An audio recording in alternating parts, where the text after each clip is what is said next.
Hey, yo, what up, what up, what up? Listen, let's get into it. The Indiana Fever have Caitlin Clark. We all know that. They have the spotlight, they have the headlines, they have the attention. We know that. But the Portland Fire has something that the Indiana Fever just don't have right now, and that's more wins. That's a problem, if you ask me, because Indiana was supposed to be a finals contender this year. And Portland, an expansion team, a brand new franchise, was not even supposed to be in the mix. Think about that.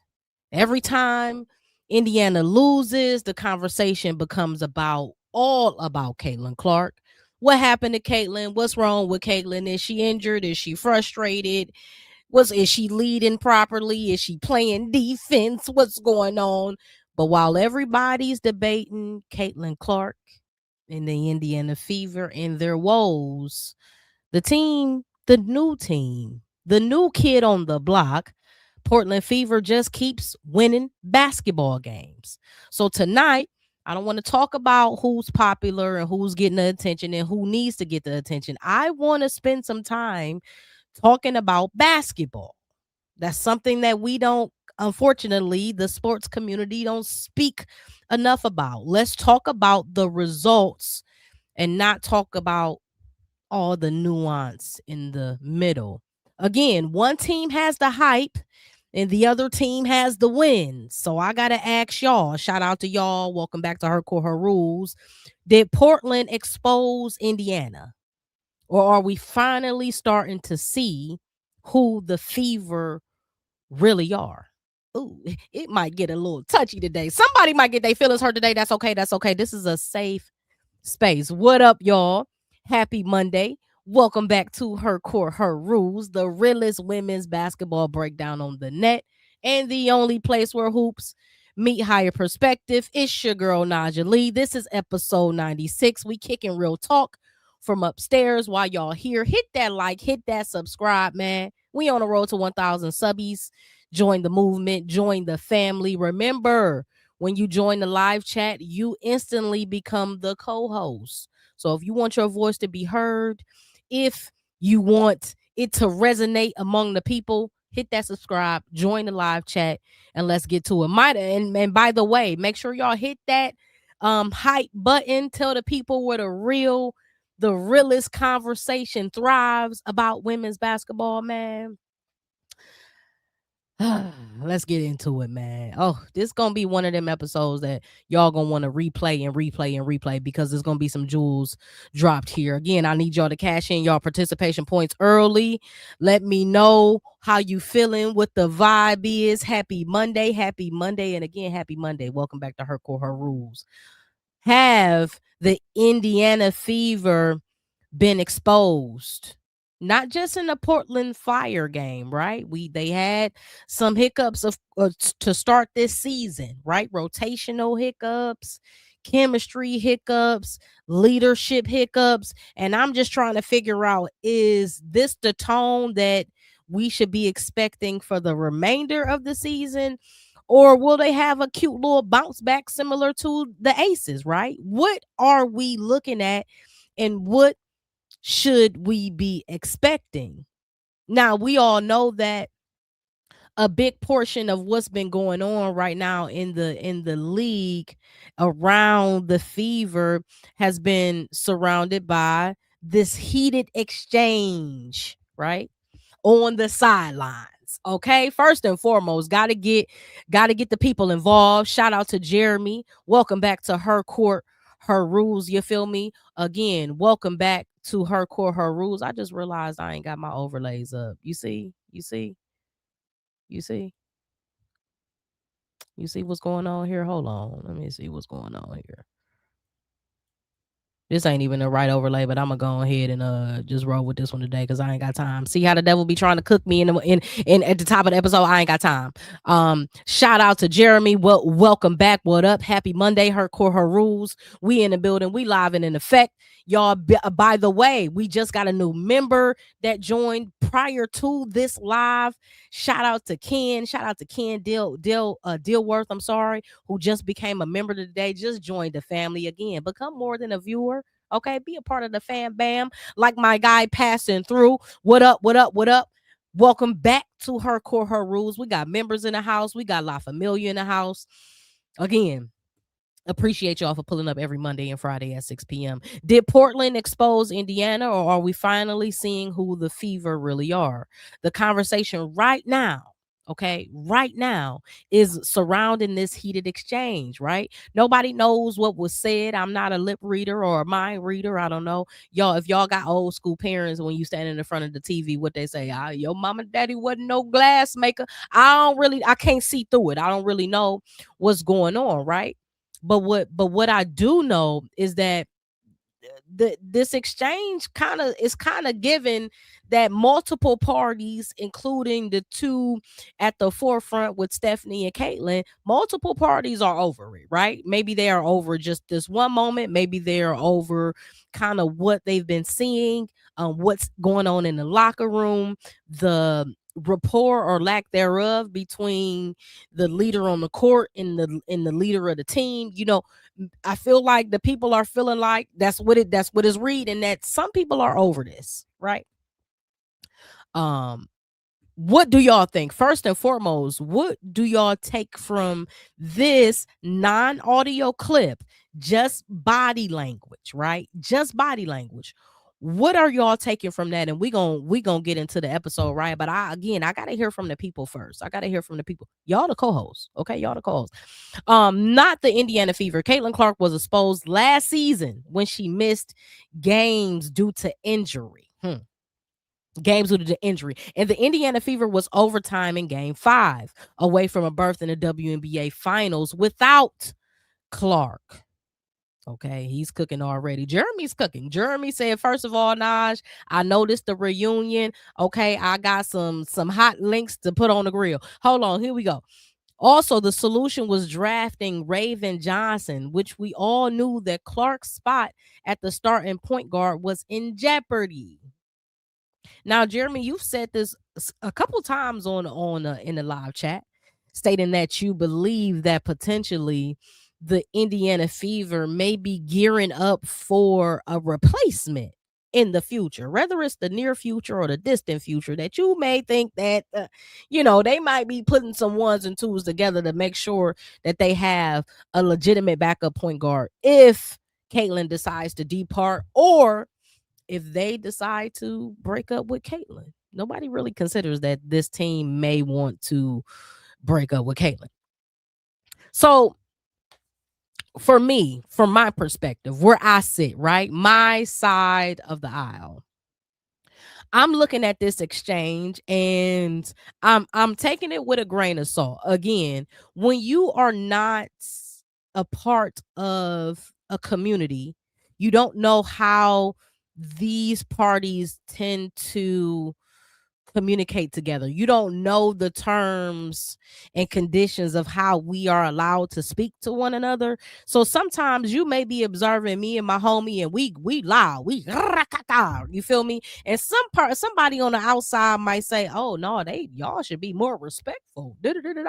And meanwhile, you like, bro, I've been knowing my bro here since I was 7. Like, there's nothing I cannot tell him. Like, I can dog him out and we gonna go out for a beer later. Like, you feel me? So on one hand, I'm looking at it being on the outside looking in, right? Not necessarily knowing their dynamic, but also understanding that there might be some rough patches in their relationship between Stephanie and Caitlin, that there may be some nuance there that we, the audience, the fans, the media, whether mass media, independent media, or anywhere in between, may just not be exposed to. It just is what it is. So we can't really extract from this and say yay or nay definitively, because we just don't know, right? There is no soundbite here. There is no, again, I'm not a lip reader. If one of y'all a lip reader, get in the chat and transcribe and let us know what was said here. We do know it looks like there is some defensive words thrown out. It appears that the frustration is really high. The pointing, the jarring of the words, you feel me?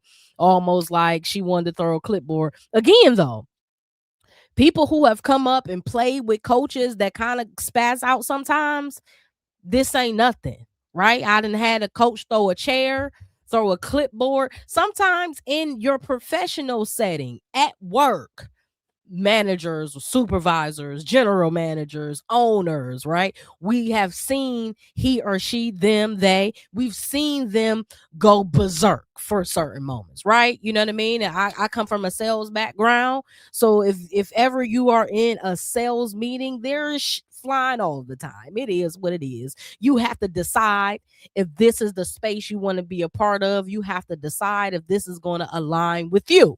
Okay. Jeremy says Caitlin Clark refuses to find growth in her game and learn how to play off the ball is the reason why she's going to lose that spot. Everyone who doesn't know basketball is asking for Stephanie's White's job to be taken. She's doing exactly what we've been asking someone to do, and that's hold the golden girl accountable. Now you made some great points. So let's get into that. Let's kind of read that a little bit. There's going to be friction if you are the star and you're not getting it your way 100% of the time. There's going to be friction there, and that should indeed be expected. Now, at a certain point, you transition to start to handle that friction better, and usually you handle that on the court. You handle the discrepancies and the differences on the court. By the way, if y'all here, make sure y'all hit that like, hit that subscribe. Let's look at this early in the season, right? That we are 8 games in, 2, 4, 6, 7 is going to be 8 games this week. So they 7 full games in, right? 3 wins, 4 losses. Let's look and see what's wrong with this. Okay. Again, we don't know anything that happened in the locker room, what was said in the locker room, the energy that's on the bench between the coach and the leader on the floor and the other personnel. There are teammates, right? It ain't just like Caitlin Clark is on the court and it's just her versus her. Like, this ain't 1-on-1. This ain't none of that. This is 5-on-5 plus I got a bench, at least 4 to 5 people, and let Stephanie tell you she gonna play 11, 12 people a game. Okay, so boom. What's wrong with these stats? What does it look like to you all? Let's break it down, because instead of critiquing what she's not doing, let's look at the things that she is doing as far as Caitlin is concerned, and let's try to figure out, is this a bad stretch? Is this something that's a little bit bigger? Again, did Portland expose Indiana or expose Caitlin? Okay, let's start from the top of the season. We already know because we've recapped Indiana. Listen, I'm not even a big Indiana Fever fan or apologist, but what I am is a fan of the WNBA, and I'm a fan of women's basketball. That being said, we tend to watch all. It's not a lot of teams. It ain't like the NBA. You can kind of dibble and dabble and watch all teams, and because I'm a fan of the WNBA, there's not a team that I haven't watched multiple times already early in the season. That being said, Indiana, we started the season with a hard loss on the home court against Dallas. Lost by 3 points. Moving on. Tough game to lose on the home court. Let's look at her stats though, right? Before we start to point the blame to see who's doing what and who needs to do more, let's look at her individual stats. 31 points, 31 minutes, 20 points, 5 let's start over. 31 minutes, 20 points, 5 rebounds, 7 assists, no steals, no blocks, 5 turnovers, right? 7 for 8 from the field, 18 from the field. Okay, great game, no. Decent game, yes. More impressed with, this is her first game back in a long time, so nothing to really critique here besides the fact they lost the game. Bounced back with a win. They beat LA pretty significantly, right? But also in that game there was some nuance between her and referees, right? Okay, so let's set that aside. Next game, in a loss in an overtime to Washington Mystics. Tough game. Almost came back. Again, she hit the 5 threes in the fourth quarter, found her jumper back, at least what we thought. Great outing for her. 32 points, 4 rebounds, 10 assists, 2 steals, 1 block, 4 turnovers. Perfect from the free throw line. Aside from shooting a little better and maybe not turning the ball over 4 times, there's nothing you could complain about here, right? You can maybe say, oh, if she would have got to stop here, if she would have got to, don't want to hear that. Next. 2 back-to-back wins, right? Against Seattle, against Golden State. Golden State is that's not an easy team to beat. That's at home though, right? So beat Golden State at home. She had 22 points, 2 rebounds, 9 assists, 1 steal, 1 block, 6 turnovers. Okay, bet. We don't like the high turnovers. That's one of the biggest complaints that we've had. More so than the lack of, oh, look, my hat looking crazy. More so than the lack of defensive pressure for an entirety of a game. It's the turnovers that I'm talking about grind my gears, scuff my Timbs, irks my nerves. That's what bothers me though, right? Because when you look at Caitlin Clark, she's never been asked to play defense in her entire career. So to a certain extent, you just kind of carry that on like, okay, I just need you again. I just need you to play tough defense first 3 minutes of the quarter, maybe the last 2 minutes of the quarter, and do that every quarter. Like there's going to be moments where you have to focus more on offense and getting everybody involved and this, that, and the third. That's cool. That's what we expect. But when there comes time for you to lock in, you have to lock in, no excuses. Moving forward. The next game, a back-to-back against Golden State, they lose that game on the road at Valhalla, lose that game by 2. And again, another tough loss. In that loss, she played 29 minutes, had 16 points, 4 rebounds, 6 assists, 3 steals, 1 block, 5 turnovers. Okay. What is interesting here is that in that game, she led the team in total steals. She had 3 steals. Now, again, Caitlin Clark, based on how she's based on her prototype, her archetype, her game design, who she is as a player, naturally, she should never be leading the team in steals. Right? Not to hate on her, but this is to challenge the team. Somebody not doing their job right, Lexi Hull, Sophie Cunningham, AB, Kelsey, where you at? Somebody not doing their job right if she leading the team with 3 steals. But to her credit, she led the team with 3 steals. Okay. So what it's showing me is that there are moments where she locks in. Take advantage of those moments. If she has 3 steals in a game, right? She turns the ball over crazy, of course, in that game. But look at her averages. The last game in the loss, she had 1 turnover. The game before that, 5, 6, 5, 4, 6, 5. That's by her average, right? Her career average is a little under 6 turnovers a game, and she's right around that, right around her career average. We expect that to improve. But also, I look at somebody like Chelsea Gray, and they call her the point guard, and she averages over 4 turnovers a game. So again, we gotta be able to, if we gonna push on one, we gotta push on one. Can't be the point guard then if you clipping them with turnovers every game. Sometimes there are games where she have more turnovers than steals, blocks combined, right? We talking about the point guard. So that being said, moving forward, then they have a terrible loss to his mom.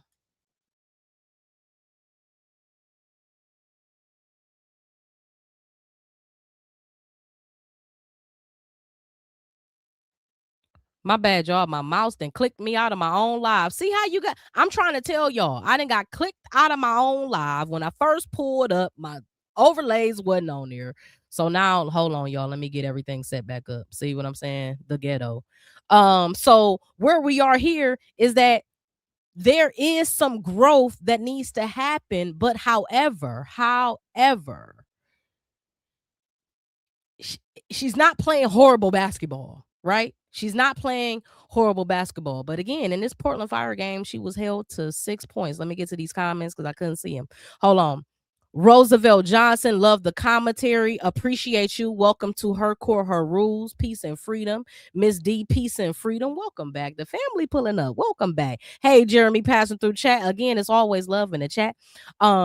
Michelle, I'm so welcome to Her Core Her Rules. Peace and freedom to you. I'm so glad I finally found someone with a realistic perspective on this topic. Is anyone going to coach her? The fans are exhausting, and everyone who knows the history knows the behavior and attitude have been poor since high school. Okay. Let's start right there. Again, y'all the co-hosts. We're gonna flow how y'all flow. Listen, with Caitlyn, and this is not all about Caitlyn. This is not a Caitlyn dedicated episode. However, when passing through, when the media turns on CC, it's crazy. It's crazy work because again, they have put all their eggs in the Caitlyn Clark basket, right? And when she exposes herself to have maybe a temperamental attitude, maybe bad maybe a bad disposition when she's challenged either by the opposing team or her coach. Maybe there's a gap in maturity or leadership that she needs to kind of build a bridge and get to the other side.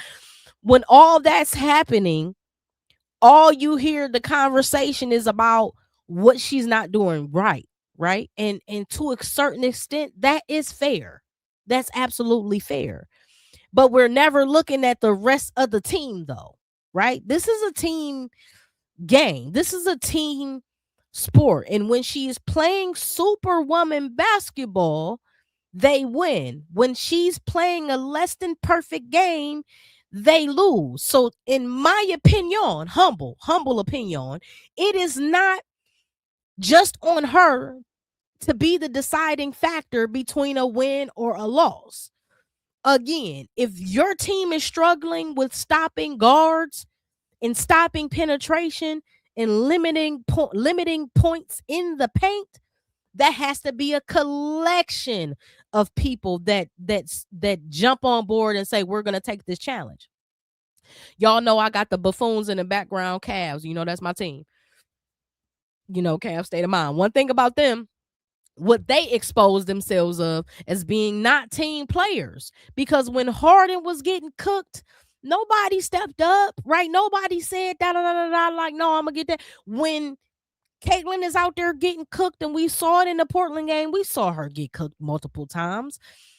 Where's your other guard saying, no, I got that? You're not about to make, first of all, she's the face of your team and the face of the league. You're not about to make her look goofy. Hold on, I got that. Hold on, player. Hold on, P. I got your back.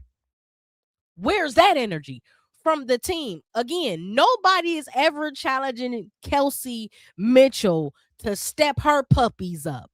Why you don't have is as athletic as Kelsey Mitchell is?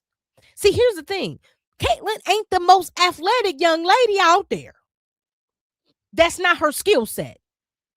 But the more athletic women on that team, they're not being held accountable and being made the scapegoat of the losses or the lack of defensive pressure and tenacity. They don't have that same energy. Why is that?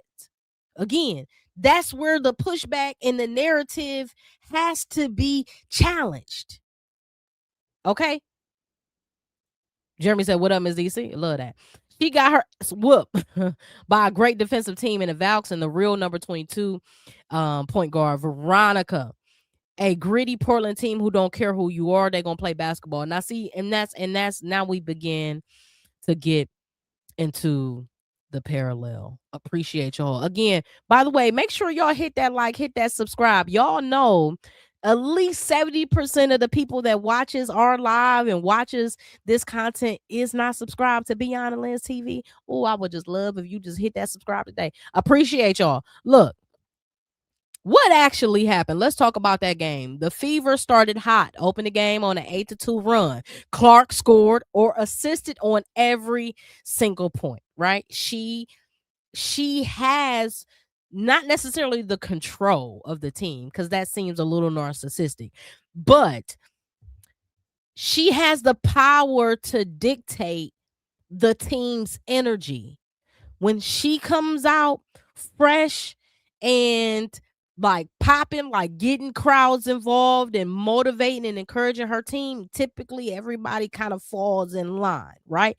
If she is showing poor body language early, or her positivity shifts to being, oh, get up off my back, oh, what about them, oh, then the team follows her as well. It shows me, maybe y'all agree, that she is the de facto leader on this team, but there is not another one, though. Right? She wasn't drafted first to this team. The biggest name that was drafted this team prior to Caitlin Clark was AB. Prior to AB was Kelsey Mitchell. So if Caitlin Clark holds the crown and she lets her crown slip, then the other two number one picks should be right there picking it up. Because you ain't the only number one pick on this team. Now, momentum shifted. We know Clark and Boston was subbed out early. Now that might be something that we need to talk to Stephanie White about. Don't know if this is a part of the rehab and monitoring minutes game plan where we have a certain time marker where we sub these players out. Because we want to make sure they're resting, want to make sure that we're not overplaying them, we're managing their workload and re-entry to the game, but also we want to make sure that we stack their minutes together. So if we sub in one out, we got to sub her out because Caitlin and AB need to be on the court at the same time. To a certain extent, I understand. But not when they cooking. Not when they cooking. Portland responded after that early substitution with a 3-2 run. This basketball game, this sport is all about runs. So when a team runs, you have to, as a coach and as a leader, be able to package 6 to 8 points to respond. You can't allow them to go on a 13-2 run and there is no response there. It doesn't mean that response needs to net in a positive field goal attempts, like we go 2 for 2 or 3 for 4 or whatever it is. No, but you do need to get attacks at the basket and at least get to the line. You do need to change the pace and take control of the flow of the game. That happens in multiple ways. It can happen defensively, offensively. It can happen with the right substitution. It can happen with the right foul. It can happen at the free throw line. But with a gumbo, a collection of different opportunities that can happen. Miss D said, damn, so about the Cavs, they went out like my Pistons. Actually, they went out worse than your Pistons. We got our butts handed to us and got swept. I would have rather us just lost to the Pistons in the semis, respectfully. This is why I get so annoyed when people compare Clark and Buckets. Paige, see, you put me on to the Buckets emoji last time, so I appreciate you. Paige is a superstar who can adapt and play other positions and is all about the team. Clark has never been about the team. Let's get to that point. I'm going to start that because I'm going to come back to it. Portland dominated physically, out-rebounded Indiana, forced constant turnovers, applied relentless defensive pressure. Fire exposed Indiana's weaknesses. Fever shot just 23% from three. Clark was held to 6 points on 1 of 7 shooting, and Indiana looked disorganized offensively. Boom. So Jeremy says this is why I get annoyed when they compare Clark to Paige, right? Paige is a superstar who can adapt and play with other positions in the team, and it's never be about herself. It's always about the team. There are moments, again, let me go back to this slide. There are moments where we see, if we're just looking at the stats, we see where she is about the team. She's about to. Again, let's look at the Seattle game. Let's look at the Washington game, right? Let's look at the LA game. Look at the amount of assists. Look at the first Golden State game. 10 assists, 9 assists, 9 assists, 10 assists. Well, I mean, assists is showing you that you are being a part of the game. You are being for the team. Okay, but then there are other areas where you can display that, right? That's defensively. That's how you carry yourself on the court. You know that you're the biggest attraction in the WNBA. You know that everything you do is going to be hyper criticized, hyper analyzed, from your facial expressions to how you flail your hands to how you're always doing this, to how it looks like you're always crying and complaining, whether that's to a coach, to a referee, to assistant coaches, to the security on the court last season. Remember when she was injured and they was trying to tell her to get off the court and she was like, blah blah blah blah blah, I'm do what I want to do, right? It's moments like that where it appears that you're not for the team. Even if you're giving us lip service, you play your part, you give us lip service in the media post game, da da da da. But those moments are controllable moments by Caitlin Clark and no other person but her. Coach can't control that moment. You can't control the coach. You can only control what you can control. And that's really how you respond to adversity, how you respond to pressure, how you mitigate your defense mechanism, your natural defense mechanism. For me, let's get personal right now, right? Just look at yourself, take your own self inventory. There are moments where your natural instinct or response is to check somebody. Your natural instinct or response is to correct that person or correct that situation to make sure that you are being received appropriately. And then there is that second thought that you say, maybe not the time. But what would that look like if I address this how I want to address this in this moment that's heated, right? How does that look? If we go back to, see, I gotta pull all my stuff back up because the thing didn't click me out. Hold on. If we go back to the heated exchange, right? Based on body language, Stephanie is clearly trying to show her something or explain to her something that's happening here. And then again, the response to that is but I was doing this and you know what I mean? Like, again, we're just interpreting body language, but y'all do know that body language is 70% of communication. Okay. So your body language gonna tell us everything, regardless of what them words are saying.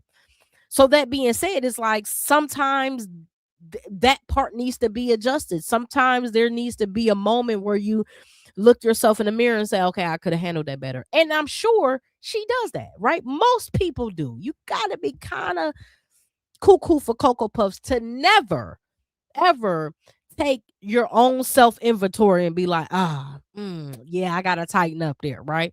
I'm sure as a player, you have to do that. You got to try to improve your game or improve your relationship with your teammates or your coaches. That being said,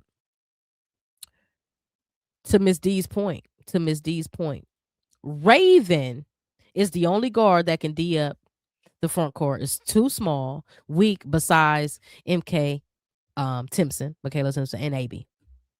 Okay.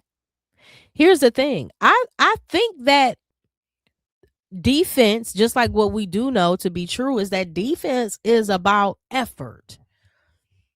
And people have to be uncomfortable enough to be okay with being uncomfortable.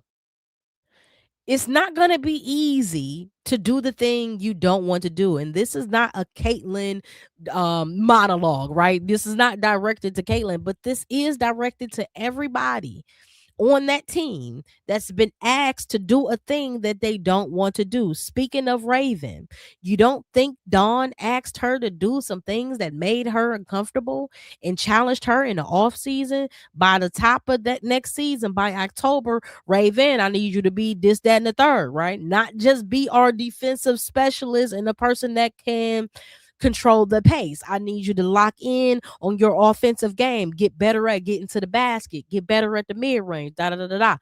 Therefore, everybody else on that team with Indiana should be challenged with in the same respect. I need you to tighten up here, right? I think Stephanie need to go back for real. Need to go back to putting Sophie Cunningham in the starting lineup. Lexi Hall not giving me enough. Kelsey not giving me enough. These are your starters. Mo Billings need to be off the bench, and you need to start Timpson. I keep saying, why don't Timpson get more minutes? Her, and AB could make a movie in the paint if they started together. The energy alone, the defense. If I'm the Aces, right? That's my team. If I'm the Aces, and y'all roll out with Nalissa and Asia against AB and Timpson, who has that advantage? Of course, Asia. We can say Asia and them have that advantage. Da, da, da, da, da. But we know how AB plays against her South Carolina Gamecocks GOAT. We know how AB plays against her. We know that Timpson don't care nothing about Nalissa. Vice versa. So it's going to be an all-out brawl, and the reason why I'm doing these two teams is because, again, the Aces represent the pillar of success, the measurement of greatness in today's WNBA basketball. Indiana represents the team that's allegedly supposed to be there. They were a team selected to be in the finals this year. They only selected 3 teams: Aces, Indiana, and New York. So these are the 3 teams that we're always going to be talking about this season in comparison to one another.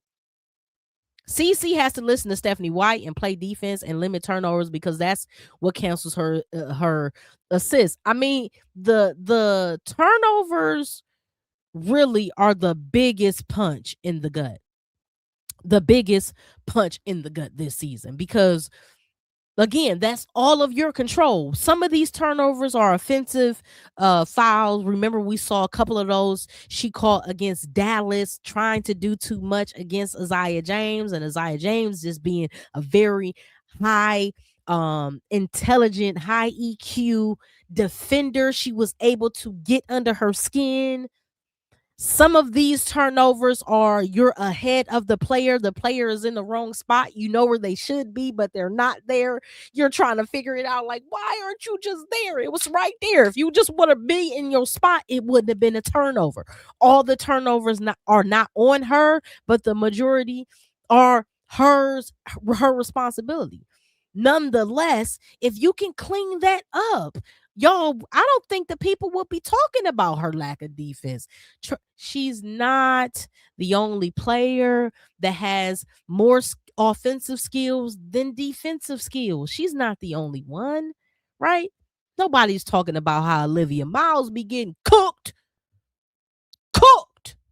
right? But because her mistakes aren't so loud, right? We can kind of like move around it. Again, Caitlin led the league in turnovers her rookie year. Her sophomore year didn't really exist. This is her sophomore year campaign part 2, essentially. We haven't seen a progression as it relates to protecting the ball.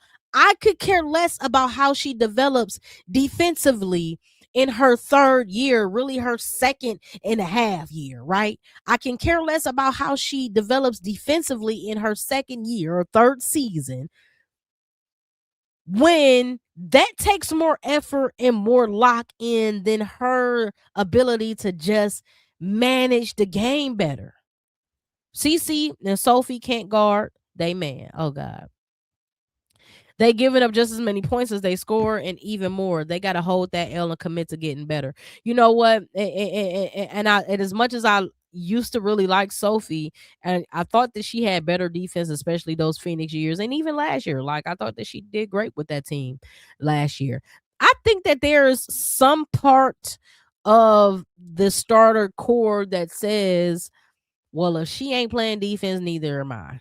Right? Because again, AB hasn't, she's coming back from an injury, whatever, but her defense hasn't been looking locked down either. Jeremy says she's not the leader of Indiana Fever. That's Aaliyah Boston. Well, that's who we want to be the leader of the team, but Aaliyah Boston hasn't rounded up the troops. I don't see her in the huddles on the bench saying ABC. Like, I think if she did that more often, the people will receive it. I don't see Kelsey doing that either. Sometimes I see Sophie doing it. Just trying to encourage or motivate or direct, delegate. You feel me? But when you are the face, you are the de facto leader. Like Asia can't say I'm not the leader, right? She can share leadership responsibilities with Chelsea Gray and Jackie Young, but she can't say I'm not the leader of this team. You are. You're the face of this team, right? Most teams in the W have a definitive face. Atlanta might be kind of like in the middle of three potential leaders. You got Angel, right? Newcomer. You got Ryan, you got Alicia Gray. I think Alicia Gray has kind of rised. And then you got Jordan Canada for real, for real. I think you got a couple people over there, right? With Washington, that's a new team. I think they're still trying to figure out, but it's looking like Shakira Olsen might be kind of the huncho, the head huncho over there. I hunch it. I don't know. But for sure, we know who should be the leader of this team. The person that makes Fieldy stands up, right? AB is something, Kelsey is something, but the moment Caitlin is not playing or not playing for a significant time, what we do know is that those fans, those Indiana Fever fans, stop showing up, and they are loud about it. Oh, we ain't coming, we ain't buying no more tickets. We don't like this team for real, for real. We like Caitlin. We like this team when they're winning games. If they get to losing, I just feel like this whole situation is becoming the entire media anointed this girl before she has proved anything. This is not what happens in the NBA. They usually have to prove something. Shout out to Michelle. Welcome to Her Core, Her Rules. Peace and freedom to you. Okay, so Caitlin gets the LeBron treatment, y'all. You know, it I hate to say it is what it is what it is. LeBron was crowned king before he even stepped in the Cleveland Cavs arena. Before he even got blessed with his locker and his jersey, he was already boom. This is yours now. Here, hold that. Get this, put this crown on and get us to the promised land. Get us to the mountaintop, right? So Caitlin kind of has that same effect. The difference is between these two is that the Cavs didn't also have a number one pick on their team that was really something. Like AB was the rookie of the year. We didn't have a number one rookie of the year, and we cannot count Zadrunas Ilgauskas. No, right? That was LeBron adopted Big Z, right? We love Big Z, but LeBron adopted Big Z at the end of his career, right? So didn't really have. So yeah and no to your point, Michelle. Yes, the NBA doesn't really run like this. You do have to earn it. Look at Shea. Shea had to earn it. He had to get it out the mud. He had to be traded. He had to get a good solid quality team around him, right? Jokic, Giannis. The only person that maybe is the alien, right? Wembanyama, maybe, possibly, but not even, had to earn it, right? Anthony Edwards, you still, yeah, you might be the greatest thing since sliced bread coming out of Atlanta, but you better earn it, better play, boy. Caitlin, no, did she have to earn it? Not necessarily, especially coming into a league that already has hitters, though. Already, and MVPs multiple times. So that being said, to your point, I would agree with that for sure, at least to a certain extent. But yes, you're right. If women are allowed to simply grow into their game prior to being crowned queen, or being this, like, I'm a movement by myself, I don't really need no team for real because I'm gonna make it jug, I'm gonna make it happen. Before all of that happens, we should kind of give them the natural space in the room to just grow. But we know that Indiana was on a different timeline, right? After the first season, they fired the coach. Then she gets Stephanie White, and instantly there is friction. And then there is an injury, right? And then the team and the management hid the injury and prolonged it and pissed down our back and called it rain and a bunch of stuff, all to hide the fact that this young lady won't be on the court, to appease the fans. So to your point, yes. Agree. King, Lion, peace and freedom to you. Good evening, everyone. Happy Monday, y'all, man. Hit that like, hit that subscribe, man. I appreciate y'all. Raven Johnson represents the type of floor general that Stephanie White wants on her squad. She had Ty Harris and Brianne January, who were tough defensive guards who fit her system. Raven fits. And isn't Brianne January on the bench as the assistant coach? Correct me if I'm wrong. And isn't this someone who had like a verbal back and forth, right, or disagreement with Caitlin earlier in the season? I think to your point that Stephanie White, just like Caitlin, may be from the outside looking in, may be uncomfortable with making certain changes to evolve her game and being a little bit more flexible. Can we also say the same thing for Stephanie White though? Like, she has one set way of doing it and she wants to do it that way. And I believe that I know where you're trying to take this team, but you almost have to like say, I can't force them to do it. So if they want to do it this way, and I'm gonna bring my Cavs back in, Kenny Atkinson, right? He's a goofy, he's a clown. It is what it is. That team, the Cavs don't want to play hard. Kenny Atkinson know that. So he kind of like compromises a little bit to also appease his number one guy in Donovan Mitchell. Stephanie kind of got to do the same thing. If you want to continue to have a job in this league, you and your number one hitter have to be on the same page. Even if that means that you turn your page to get on her page so that y'all can come up with what the team needs. And again, she's only a third-year player, so I don't expect her to be in the coach's room saying A, B, C, and D. However, I do expect you to have one-on-one conversations with just Caitlin about how she sees this team, how she sees it, just to kind of create more rapport and trust between coach and leader, or coach and face of the team. Once that trust is created and that foundation is established, then you can kind of nudge her and encourage her to y'all come up with a pack to be like, all right, you give me 2 to 3 minutes at the top, 2 to 3 minutes at the bottom of the quarter.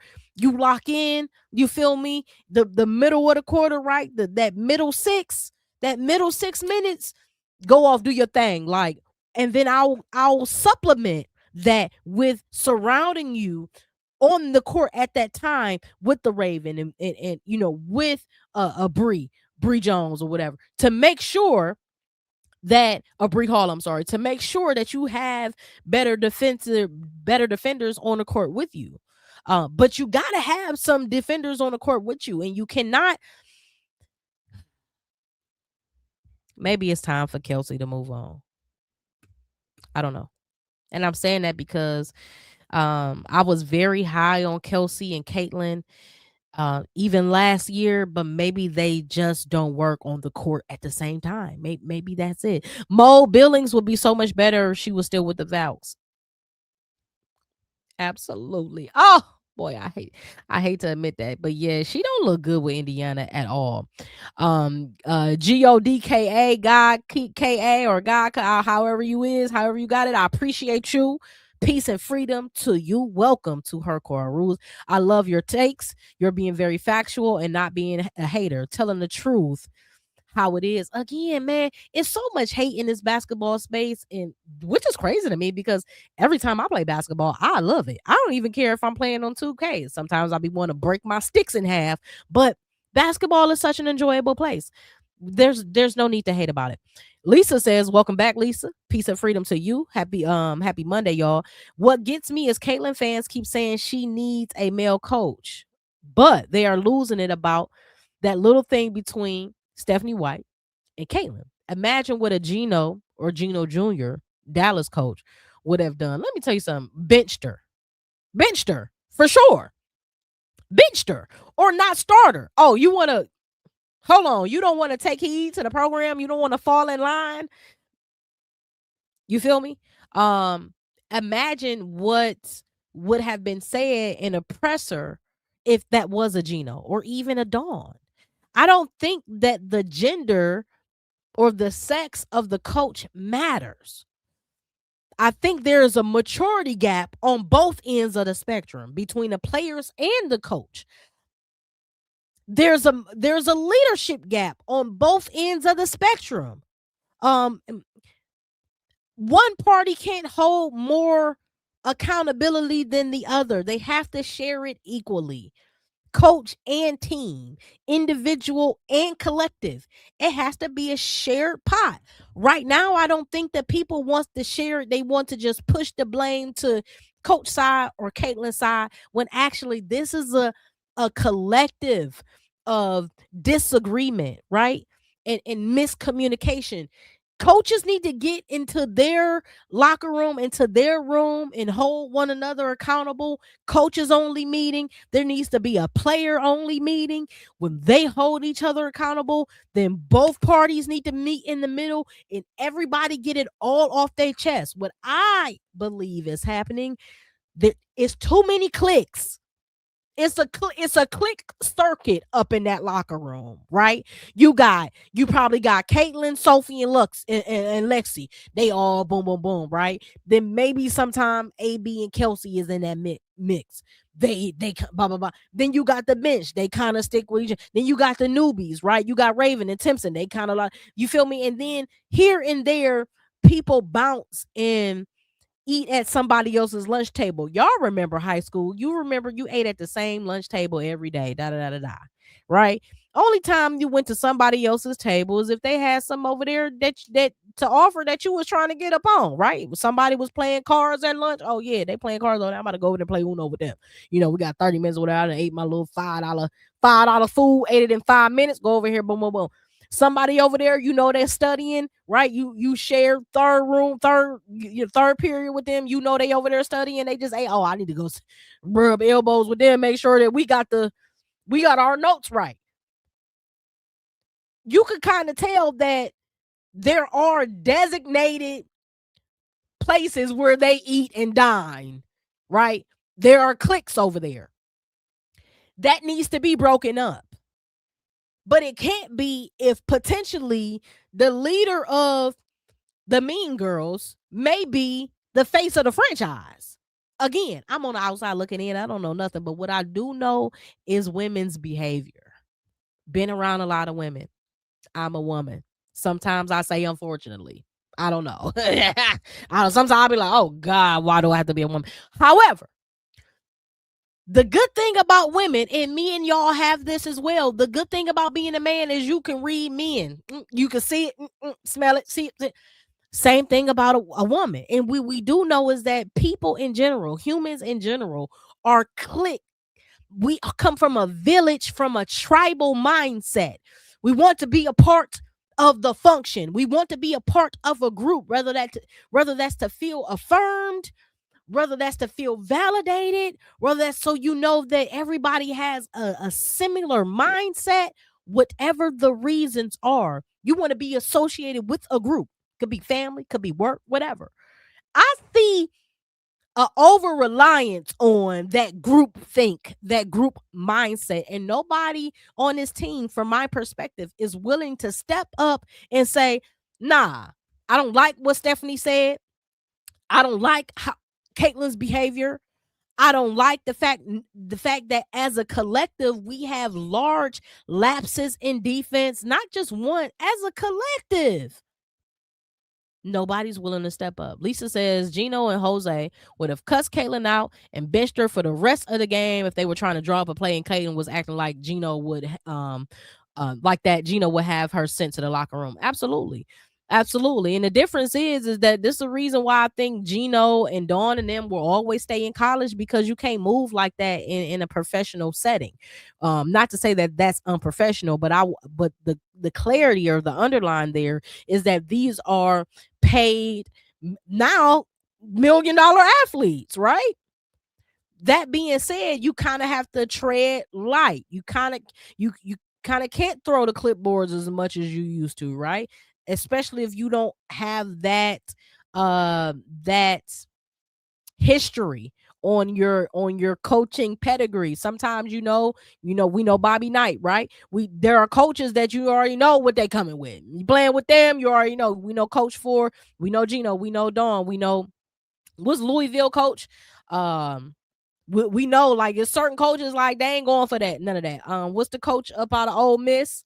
Just some coaches they ain't going for none of that, right? But in the WNBA, if this is not a coach you were drafted to, it's kind of hard to out the gate just be like, rah, you got a baby step it. I think I don't mind Stephanie White as a coach, for real, for real. I think that yes, she's flawed, but who isn't, right? What coach is perfect? We've seen some issues with Becky Hammond this season, right? And she has how many rings? Come on now. But the reason why I don't have a big issue with Stephanie White is because we saw what she can do with little to nothing last year in the playoffs. We saw her with not her main person knock out Atlanta. We saw Stephanie White show improve. Now it's time for the team to back the coach and the individuals to back the philosophy. What's our mission? Put your personal agenda and your ego aside and fall in line so we can accomplish the mission. When you are in war and there is threats out there, you don't have time to be talking about, hold on, y'all, let me tie my shoe. Hold on, I got to go back and use the bathroom. Hold on, yo, everybody stop warring so I can go back and make this phone call. No. You pause everything you got to do and understand that these are my troops, right? This is my commander, and I'm on the front line of these troops. And everything that happens between me and this team on this court or behind scenes will inevitably come back to me, right? It's going to come back to me. So how do you handle that? That's a lot of pressure. That's a lot of pressure. And the elephant in the room is she just might be a little young right now to handle. Everybody don't have to handle pressure the way you handle pressure, right? Some of us jump off the porch early in life. Some of us had to have carried real weight on our shoulders at a young age. So you get to a point where basketball is just sport. I go out there and have a great time. Right. I mentor the people. I love my coaching staff, even if I don't love them. You know what I'm saying? It's still all love there.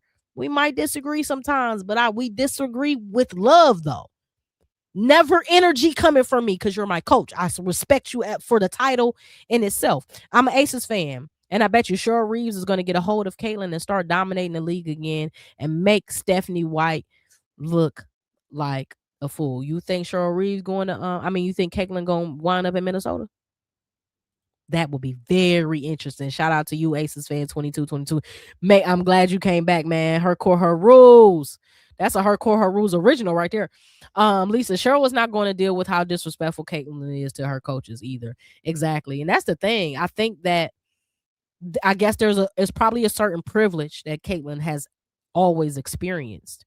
And now that privilege is being challenged. And it's hard to kind of if you've been able to grab any toy out the toy box, get any cookie you want, get any candy you want, get whatever you want at any given time, and never really be met with the slow down or no, or let's look at it this way, then it might be something, that you kind of resist, but hey, again, this is just us on the outside looking in. We have no idea. Clark is with the wrong team and coach. Now, to a certain extent, I think this year's team, I liked a little bit of the roster. I don't like Mo Billings. Hindsight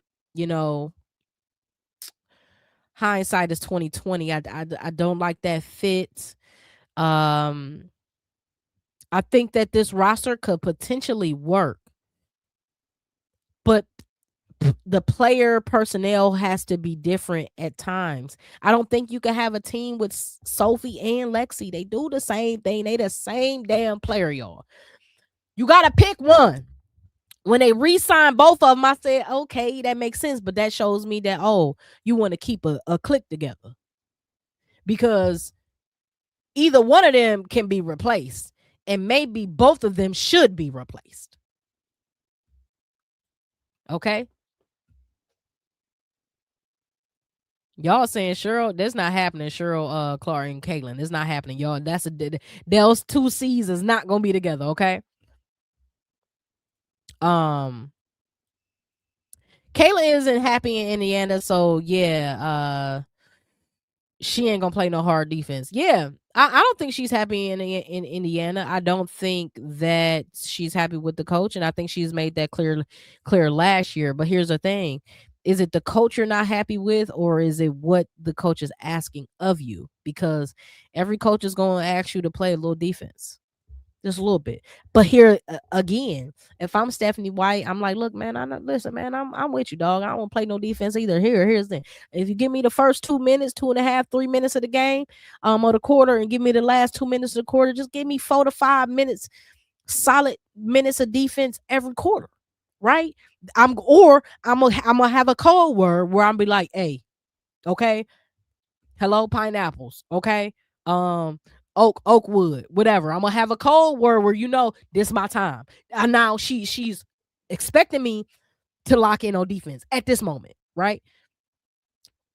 I don't think they ever had a trust that was built and established, and that's the part that separates leaders from imitators, right?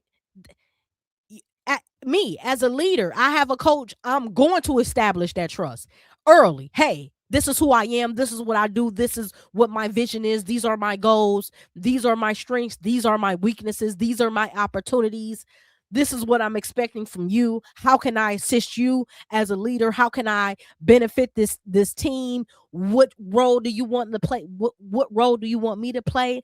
Motivating players individually or collectively. That's me. I'm gonna come out there. I'm gonna lay all mine out. Hey, here, how you moving? Because that's how I'm moving, right? That's what leaders do.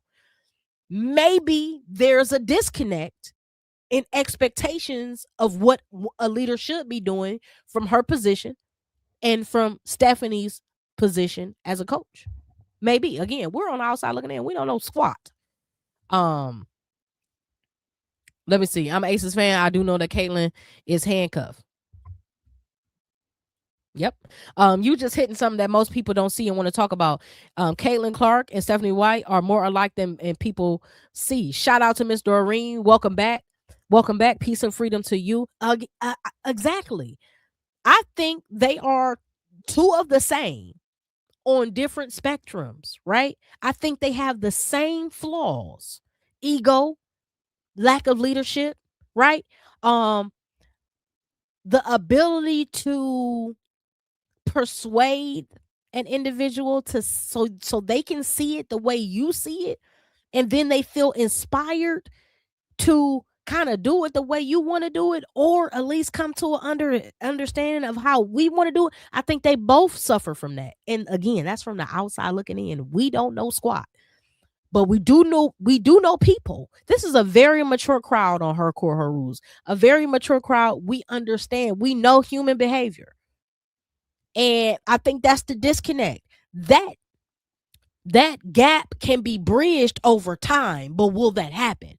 Will they be able to put pride aside and do the work individually on self and as a collective? My favorite player, WNBA player, 4-time MVP Asia Wilson, number 22, gets lazy on defense sometimes. Matter of fact, Wilson wasn't playing any defense in the last 2 out of 5 games. Now, shout out to you, because I was sitting over there like, her rebounding numbers are trash this season. Yeah, she had a 45-point outing, but she didn't even have double-digit rebounds. And she's been averaging right around 7 rebounds a game. Now, yesterday, she had a double-digit rebounding effort, but the effort on her glass hasn't been there, right? The effort defensively and deterring movement and opportunities for the opposing team at the glass hasn't been there. What's going on? It's natural to hit a cruise mode. You've been so good, so great, so long. You go in, you just ride. My bad game, I can go in and score 20 points, 8 rebounds, get 2 blocks on a bad game. That's somebody's career game right there, right? Kia Stokes wish she had 22 points, 8 rebounds. Now she gonna get the 2 blocks, but she not gonna get them 22 points. She was shit. And that's a UConn graduate. Usually UConn graduates, they all can score some way. We saw Chin, she was dropping yesterday against the Aces. I say UConn, they can shoot, they can score, they can shoot. What you expect? I mean, the thing is, Indy works fine when Caitlin is not on the court, and it's getting real obvious what the problem is. I think they're showing that they're more comfortable understanding, or more comfortable when everybody is willing to do the same thing. Like everybody is willing to contribute on both ends, and everybody is willing to move the ball past. It seems like the team responds to that in a positive manner. It does not look like Indiana as a team is connected. So that leads me to this. The Fire, who looked more connected, Portland shot 51%, 4 players scored 15 plus points. Carla had 18 points, 12 assists. Megan had 22 points. Inkster had 16 points, 10 rebounds, 4 steals, which is a great game for her, man. I wish she was putting up those numbers in Washington with Coach Sidney Johnson. I don't know. But again, everybody feel like they got a point to prove over there in Portland. And so my question to y'all is, did Portland win this game, or did Indiana just lose it? Were they in it at all? Probably not from the very beginning after that 13-2 run. But is it Indiana as how they play as a team, or lack thereof in moments? Is that what beat them? Right? Or is Indiana beating themselves, or was Portland just a better team that night, and are they just a better team, period? Okay? I think that's important, because when we start to look at this Indiana squad, let's look at what we got going on. Kelsey Mitchell is averaging 20 points, leading the team in 20 points a game. Shout out to her. AB 7.5 rebounds. Caitlin 8 assists. Caitlin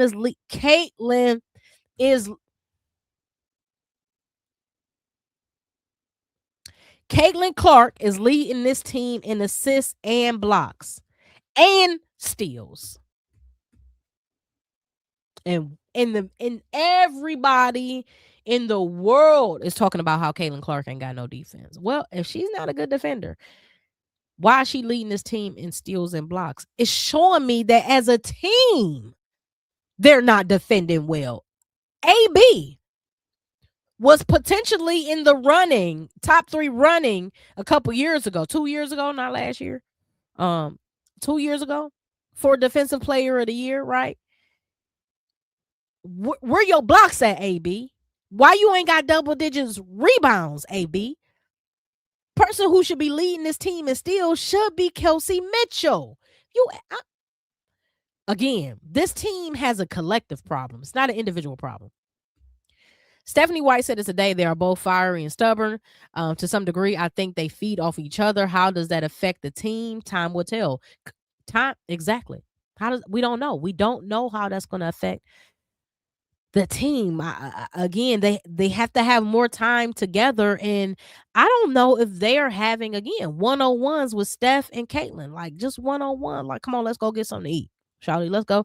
I'm gonna treat you. Come on, big kid. I'm gonna treat you to Chipotle. I know you, Caitlin. You got it. I'm gonna go ahead and treat you to a steak dinner. It's gonna be steak burrito. Get double meat. Get the guac. Get the queso. Get everything. You feel me? I got you. You want another bowl? You want a carnita bowl for later? I got you. You got to get to a point where she can just be on your line kicking real talk, right? Hey man, you going through something? Come holler at me. Come holler at me. You should want to have that type of rapport with the head person on your team, the coach and Caitlin. It should just be understood, right? One thing Becky makes it clear about the Aces, she said, man, at the end of the day, these my friends, right? They my friends. They know that I can push them and I can challenge them and vice versa. But I love this crew, right? We have so much history. And I've been a part of so many moments in their lives, and vice versa. We in it together. Win, lose, or draw. We got each other. They don't have that in Indiana. The coach is the person that establishes that rapport, and if not the coach, is the leader of the team, right?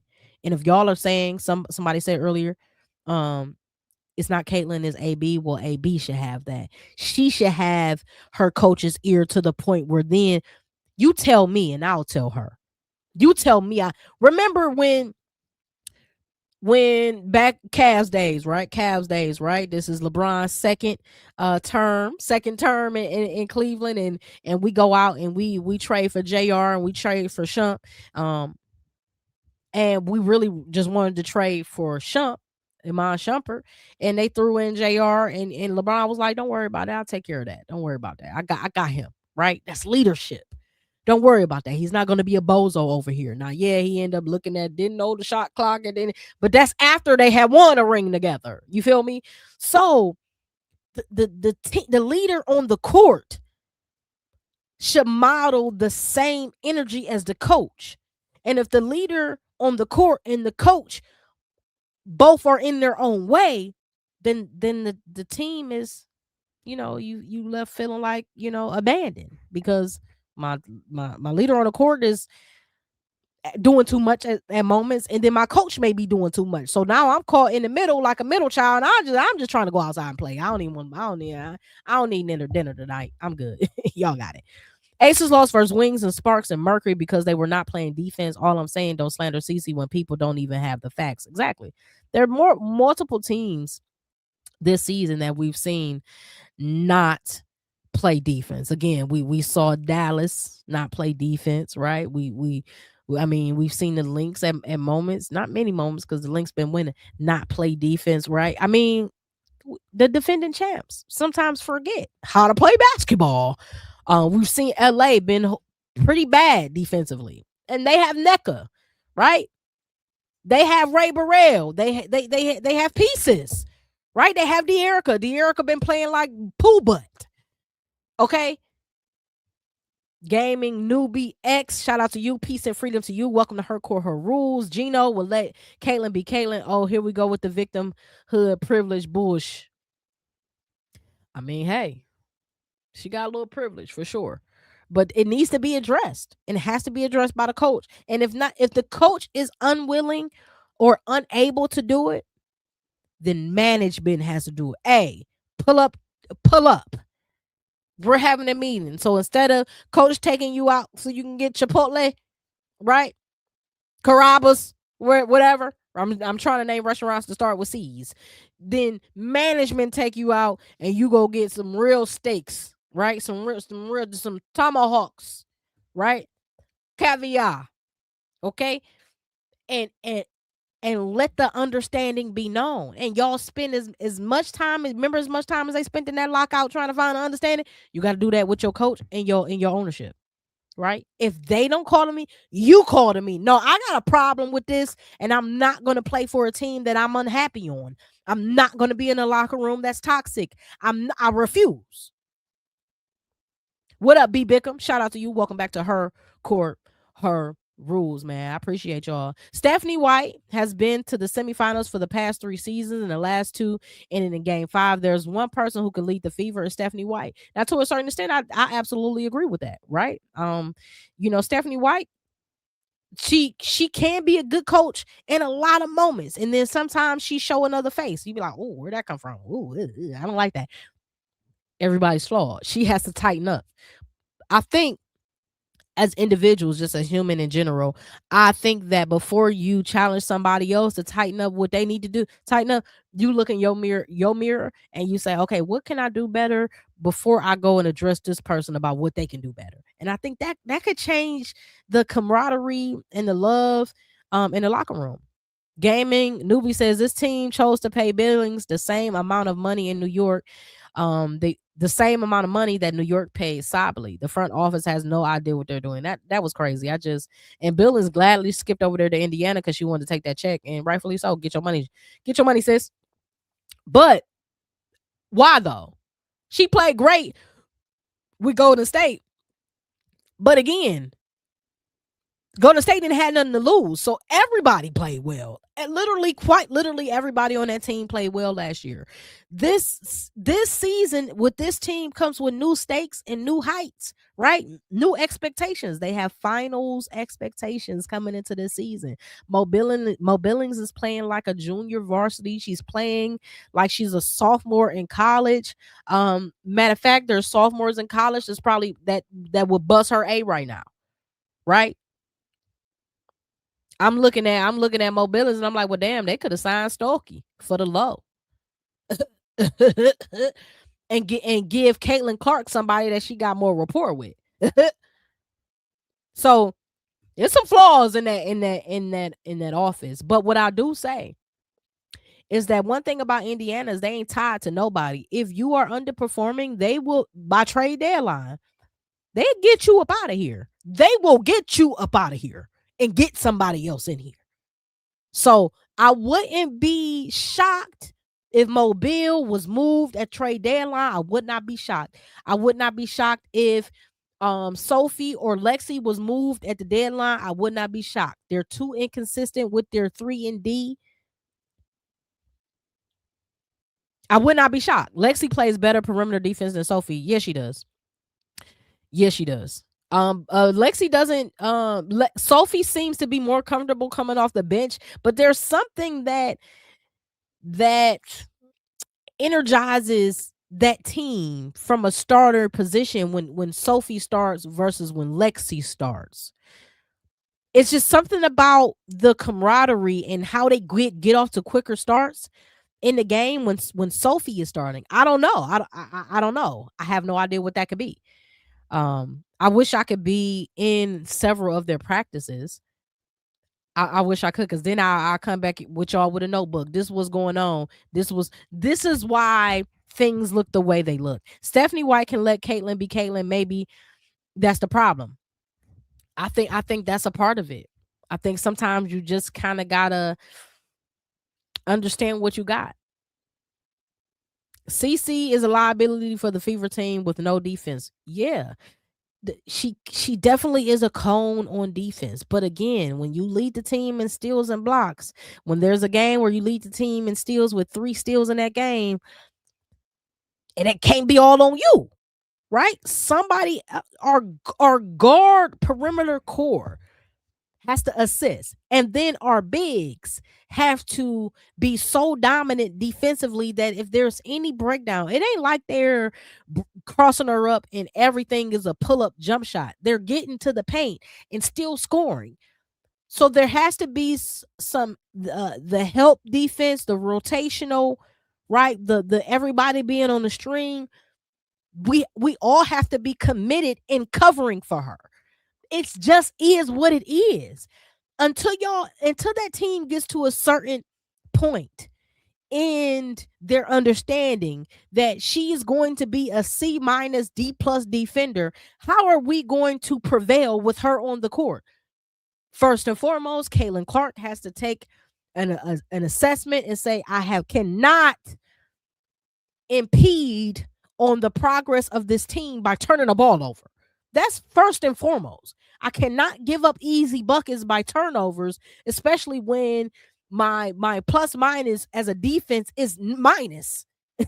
So as a defender is minus. So I have to help myself out, but by not overly exposing my weakness, which is defense. But and then if I see your footwork offensively, that's top tier, but then defensively, all of a sudden you have no footwork and you can't slide.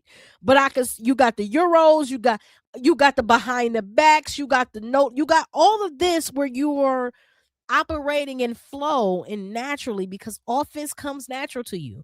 I need for you to manifest, meditate, whatever you need to do to allow that natural occurrence to grow defensively as well, right? That's her part. Coach part. Hey, as a team, This is our new scheme defensively. Maybe we try zone, right? Maybe we just try, let's get her to this spot quick enough. Maybe man on man ain't gonna work. Maybe we don't put Caitlin on the the the point guard because she's a point guard. Maybe we hide Caitlin and put her on the Kia Stokes or the power forward that's not going to be powered forward, right? If they're playing Atlanta, I'll put Caitlin on Angel. I don't care. I don't care nothing about it. I know y'all gonna be like, what you mean put Angel too strong? What you mean put Caitlin? Well, based on how Atlanta runs that offense, Angel was typically starting her offense from the 3-point line before motion happens. So if Caitlin can perfect the denial defense, then it will help as a team, right? I don't need you to be a stopper. You don't have to have the glove overnight. You're not Gary Payton, right? But if you can just deny with all your life, deny, and chase and follow and tug on jerseys and become a disruptor on defense, it will play into your advantages offensively. Where's my mouse at? See, it's tripping. Kayla's not this horrible defender. She leads the entire Indiana Fever in blocks and steals. Exactly. We'll put it back up here. We ain't making this up. Clark thought that the Fever and the W were going to kiss her behind like Iowa did. The media and former players, especially on the men's side who don't watch women's basketball regularly, were the loudest about Clark. And that part bothers me too, because a lot of people who are introduced to WNBA by way of Clark and respectfully. Like, I'm not mad at that, right? You came in on this kind of bandwagon, you gonna ride that thing. It is what it is. However, we can't be Caitlin Clark apologists, right? We got to be able to call a spade and keep it a bean. I think a lot of people don't do that enough, and I think her fan base don't do that enough. Because one thing about Aces fans, we will light them up. I don't care how y'all. They was out here looking stupid on that 2 game. We was like, y'all, if y'all don't tighten up, the moments that I could be watching y'all play, I could be watching another team. Get it together now, okay? Because this league pass go both ways. It's pretty pathetic when Caitlin is out blocking Aaliyah Boston. Absolutely horrific. Again, everybody has to be held accountable, not just the one player, and rightfully so, because she's the face of this team, the face of the organization, and she's the movement on this team. Everything is gonna come back to her, right? Whether it's her fault or not, it's still gonna come back to her. Fair, unfair, well, it comes with the territory, right? You the queen of this organization. Everything runs on that, right? You are going to be the person that we praise if this team is doing well. You're going to be the person we scrutinize if this team is not doing well. She has to understand that. But also, AB, where are you? Well, matter of fact, let's look at AB's stats this season. Okay, let's look at what's going on here. Career. Obviously, she's playing less minutes this season, missed some games, missed some time from injury. But look, she's averaging 1 less rebound this year, 1 more points, right around the same for assists, less blocks, same for steals, right around the same for turnovers, right around the same for field goal, a little bit better 3-point shooter this year. A little bit better free throw, a lot better free throw shooter this year. Same, about 3 fouls a game. But can't give me double doubles and rebounds. You're our main big. You're the main big. You're not giving us, 1.2, almost 2. You're 1.5, almost 2 blocks a game. What's happening? You're the main big. Okay. The other team players will search out the weakest link in the chain and break it and expose it. You're absolutely right. If we try to hide her on a worser offensive player, then a team will try to expose that. But unlike the NBA, they don't really hunt out or seek out the mismatch as much. or the weak defender as much. The NBA will seek it out all day long because there's so many talented one-on-one players. Okay. So in the WNBA is how many one-on-one players are dominant? There are not many. Every team got one or two dominant one-on-one players. But usually the teams are built around players that can fit within the system, that can fit within the scheme that the coach has laid before us. That's not every team. That's the majority. That's the masses. Only like teams, like even when we look at the links, right? If you say dominant one-on-one player, you're thinking right now, you're thinking Olivia Miles or Courtney Williams, but really you're thinking about the rest of the team that just kind of get in where they fit in. They need somebody to create for them. You can hide Caitlin a little bit.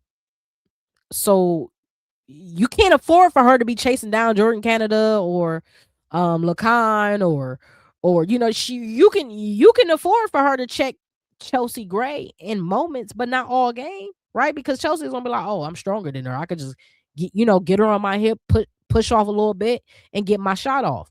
So you have to move her around based on what's going on. You start her here, you start her there, and everybody's got to be willing to rotate and guard other people. This ain't high school. You don't just guard your man. Like, oh, you guard the same position. No, you guard whoever you can guard. Overall, I fear about the Caitlin Clark and Stephanie White situation. Once they figure all this out, look out, league. Again, I think that this is a hurdle they got to get over. But if and when they get over, if they actually do work it out and get over it, it's gonna be a problem. Yeah, the league is gonna have a problem on their hands. CC is not a leader. Leaders do not pout and whine all the time. Leaders are not uncoachable. Leaders are not selfish stat patters.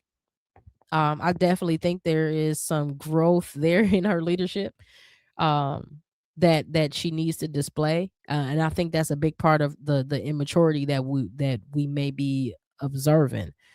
We can chalk it up as youth, we can chalk it up as privilege, we can chalk it up, but time is running out. You're going to have to improve. You cannot keep coming in and year out with the same weaknesses: leadership, turnover, no defense, and inefficient shooter. Some got to give, or you're gonna be reduced to a sixth man woman. There you go. Show it. Oh, she's leading in steals and blocks. Exactly. Caitlin thinks she's bigger than the program, and she wants everybody else to put in all the work while she comes in, hits some logo threes, and get all the glory. That's not how championships are won. Completely agree with y'all. Matter of fact, let me get these comments on the stage. Yeah, I don't think she's a bad defender. I think that sometimes she's asked to do more than what her fair share of responsibility should be for defense based on what she contributes offensively. She's not built to do both. Many women or men are not built to do both for the entirety of the game. You have to pick your poison and pick the moments when you want to level up defensively or level up offensively, right? We just watched the Western Conference Finals. We didn't see Wembanyama dominate both offensively and defensively the entire game, every game of that 7-game series. No. Right? There are moments where he had 5, 7, 6, 5, 6, 7 blocks. There are other moments where he had 30-some points, 17 boards. There are other moments where he had 20-some points, 12 boards, 10 boards, whatever. Very modest game for him. But what he did do consistently is lead the team. You know what I mean? His demeanor, his behavior, his respect, not just for the coach, for the game, for the refs. That's what leadership looks like. She is bigger than the program. That's what Aaliyah Boston and Kelsey Mitchell doing before Caitlin showed up. They could barely win 13 games. To your point. Hello. And they were playing in a barn. I forgot about that. Hello. I mean, hello. Yeah, you're not lying. The stats don't lie. CC is making an effort on defense, and I believe will continue to put in the work. People have their own narrative about CC. The team has to get better on defense. The team is trash defensively right now. And why is that? Why is that? Maybe because they have different personnel now. Mo Billings is a good defender, but what they lost in Natasha Howard as far as her quickness, her shiftiness, her ability to check multiple. I seen Mo Bills get cooked several times already, and not from a big, right? Where Natasha Howard will be out there holding her own. That's why I'm a believer in Timpson needs to play a lot more minutes. If you start Timpson and Aaliyah Boston alongside Kelsey, Caitlin, and I don't care if it's Lexi or Sophie, that starting lineup will have a better defensive output, right? And then you bring Raven and Mo off the bench, okay? And then the lineups, the rotations just got to tighten up. You can't just throw stuff at the wall and hope it stick. Have a legitimate game plan. And I know a part of your game plan is not play the entire roster in the first half. That wasn't your game plan. That's why Indy is one of the bottom teams in the league. Exactly. Stephanie White is a great coach and cannot coach someone like Caitlin Clark who won't accept discipline. Yeah, I mean Caitlin, you know, she gotta tighten up, bro. And I don't be trying to be like, with a barrage of, things that she can improve on, but accountability is one. Accountability is one. The standings don't lie. We are not making this up. The best team in the league right now is Minnesota. Second to none is Golden State. Okay. Atlanta, Dallas, Portland, Vegas, Toronto, New York. Not Indiana right now. Not Indiana right now. And guess what? They very much so should be in that 4 or 5 category. I thought that they were a top 4 team, but they can only be a top 4 team in the league if they play as a collective. They have to play as a collective. They have to play as a collective. I'm back on the comments. Hold on. Let me trying to get back caught up because y'all been saying a lot, y'all. I had to put the comments on the screen just so y'all could be caught up because I'm behind. I don't like the Indiana Fever team as an Aces fan, but I'm pretty sure Stephanie White and Caitlin Clark will figure this problem out sooner than later. Agree. Yeah, they did, and they wouldn't even have got that far if Caitlin didn't play the game she did. Exactly. Yeah, Stephanie White is so good as a coach that she literally destroyed Vanderbilt. Yeah, they got her out of there. And listen, and they ain't looking back either. Okay. Vandy is well coached, right? Coach of the year over there. Stephanie White isn't a top 3 coach in the WNBA. I'm not sure she's a top 5 coach. Yeah, I don't think she's a top 5 coach. I think there are probably newer WNBA coaches like Smesko and even Sydney Johnson that I would say is a better coach than Stephanie White. Again, everybody got to hold they slice of the pie. That's why Paige has Dallas in 3rd place right now. On paper, Indy should be better, but they are not because Caitlin does not know how to lead a team and make her teammates better. And that's where I say, like, at a certain point when you just look yourself in the mirror and be like, okay, I understand what the coach is trying to do, and I understand my role, my accountability, and what I play in the success or lack thereof of this team. I have to understand my assignment. So what am I doing to improve this team? You feel me? What am I doing to improve this team?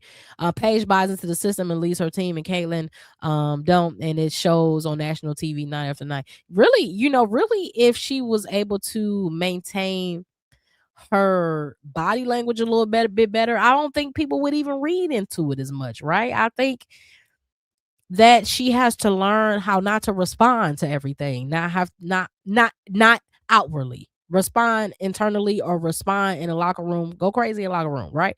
But while the camera is solely focused on you and it's focused on you, just let it go. You just laugh it off.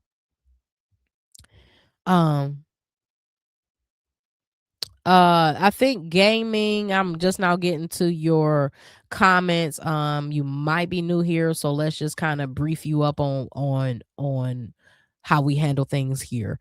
We refrain from using words like the R word and you know what I mean, calling people out their names or whatever the case. and understand that when I say words like privilege, this is not to race bait. This is stating that she had a certain amount of privilege in her college years, right, as a player, that she doesn't have right now as a player under Stephanie White. And I think she's trying to adjust to that. So understand, like when I'm seeing a comment, because I'm going back, please tell me the privilege Caitlin has that has what she can do that no Black woman can't do. This has nothing to do with race, right? When I talk about Caitlin or anybody else, I'm never referring to race. I can care. She could be purple. I can care less. Can care less.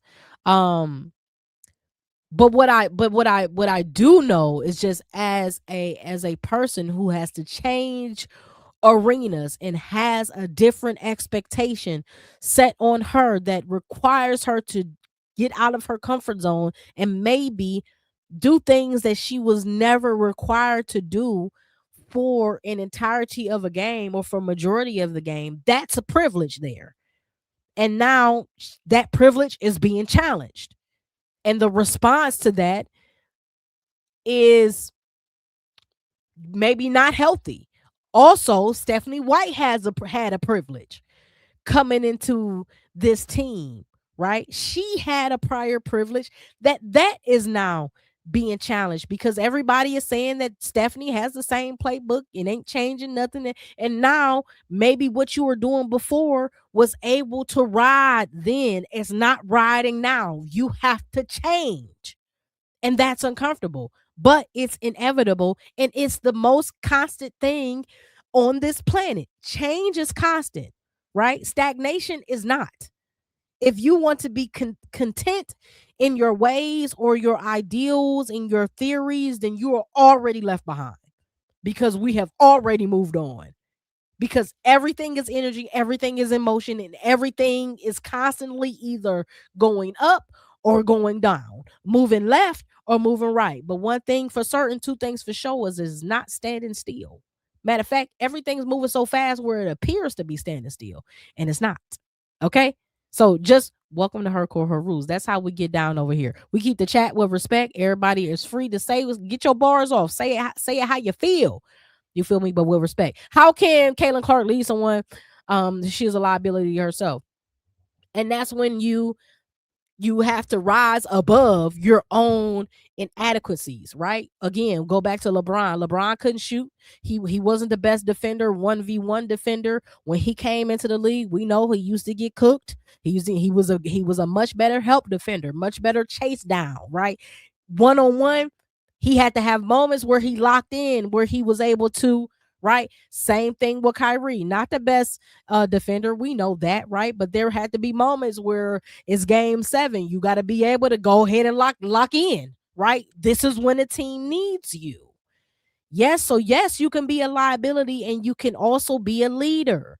You can't be a liability for the entirety of the game. You have to understand the assignment and read the room. Right now, my team need to stop. Right now, they done got 3-4 layups on us. It's on me. I gotta answer the call. I think sometimes people be screening the call. Oh, who that? Oh, I don't know. I don't want to talk to them. Oh, let me hang up. Oh, let me ignore that. Right?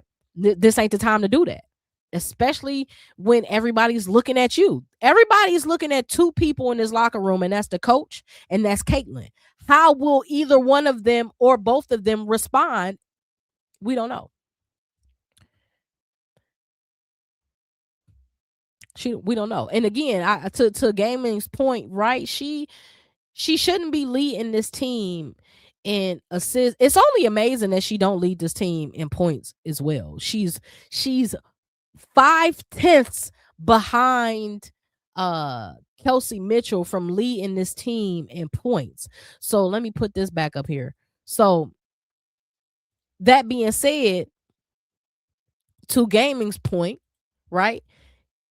Listen, one more point, 5/10 of a point away or 6/10 of a point away, she will lead this team in points, assists, steals, and blocks. That's ridiculous. The conversation around her needs to be, how is she doing it all and they're still losing? It's a team thing. It's a team thing. CC not good enough to capitulate to. If you not in the same breath as Asia, talent wise, you're replaceable. I'm not negotiating with terrorists. It's crazy. Shout out to passing through. Shout out to passing through. Um, some part of me, I think it's just a bad system. I don't, and I hate to put it all on Stephanie White. It's either a bad system, offensively and defensively, or the team as a unit is just so disconnected that nobody can get on the same page.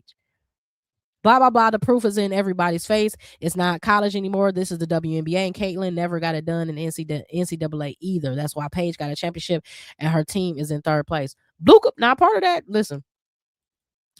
She did it. Caitlin did all this or whatever with the uproar, but the fact remains is couldn't get it done.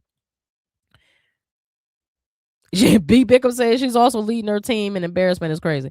Paige got a championship with her 5th year playing with the roster of great players. I'm not a president. One thing about that, she got injured. If she don't get injured and AZ don't get injured, I think they could probably would have won 2 or 3 together, to be honest. Also, the dominance in South Carolina that was coming, the new kid on the block, but also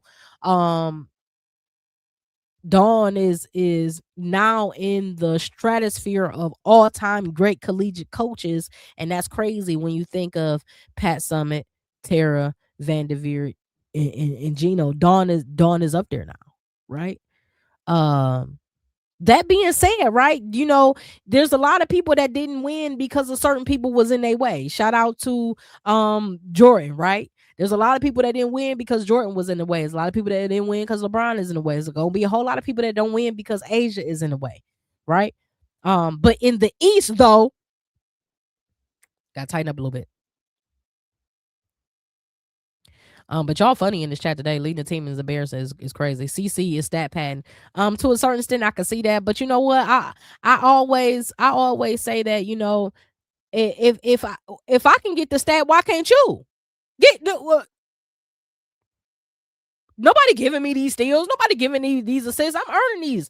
You go earn your stats, right? Go pad yours. Nobody cares if you are impressed with Paige and has delivered and continues to deliver, and Caitlin just keeps failing to. Shout out to Tessa Love. Shout out to Tessa Love, one of our moderators, one of our members here. Hit that like, hit that share, hit that subscribe, man. We on the road to 1,000 subscribers. I appreciate all energy and engagement on this channel, y'all. Even when it get a little spicy, like today it's a little spicy, but I told y'all today is gonna be one of them episodes that y'all might want to replay. You know what I mean? Might want to replay because it's interesting to look at the parallels between a team that has championship expectations and an expansion team, a team that has national spotlight, has a game, every single game is televised, and a team with Portland Fire that had low expectations.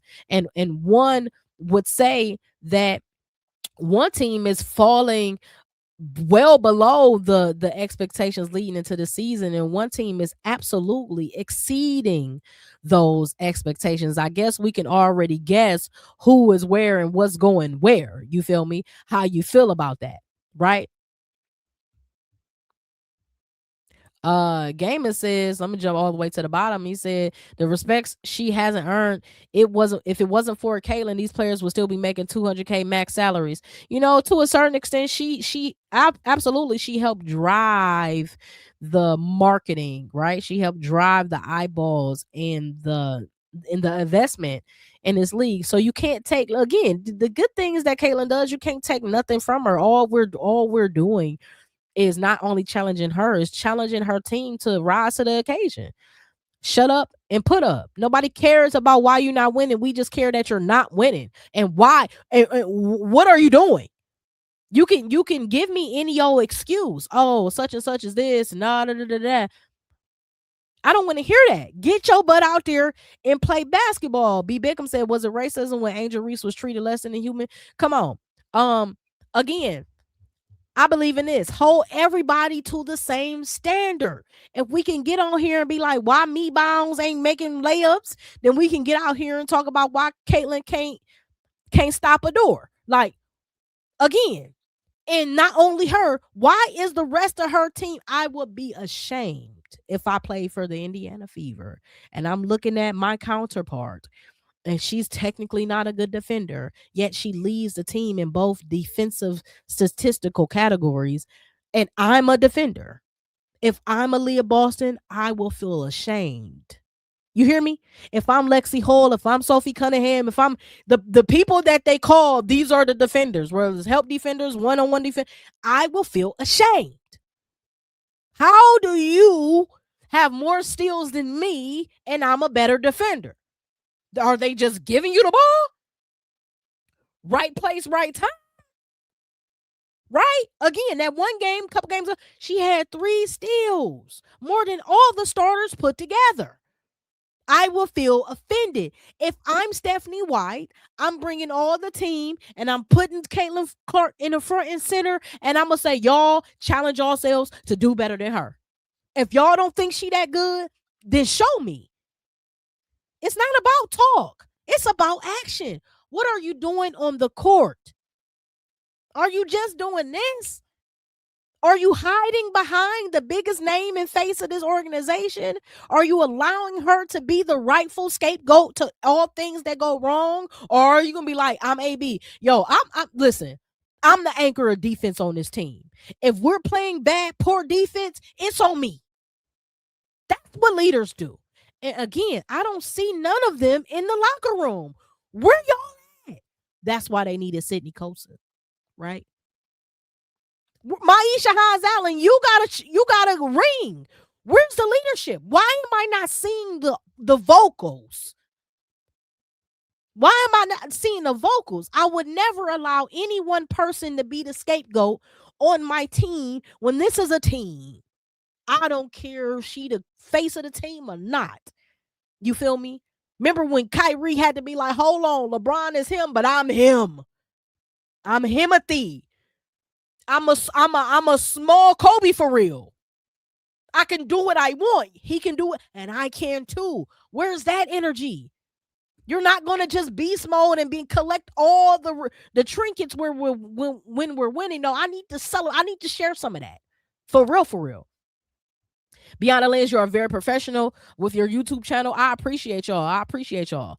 I don't know why people say Caitlin Clark doesn't accept the discipline. She accepts plenty of discipline. What do you want from her with Stephanie White screaming at her about defense when she's literally leading the team in the block? And see, that's the thing. Sometimes I think Stephanie White's approach is poor. Like, you got to know the temperament of your player. If you know that you yelling at them is going to cause a response that's going to be just like you, I'm gonna meet you on your time. That's your energy. I'm bringing that same energy. So if you don't want that energy coming back to you, don't pull up on me. You got to know if that's what it is. If it's not, some people you can talk to like that. Some people you can't. Some people you can shove the clipboard in front of their face and say, don't you see these X's and O's? Some people be like, hey, yo, come sit next to me. Call a time. You know what? Sub them out and just talk to them.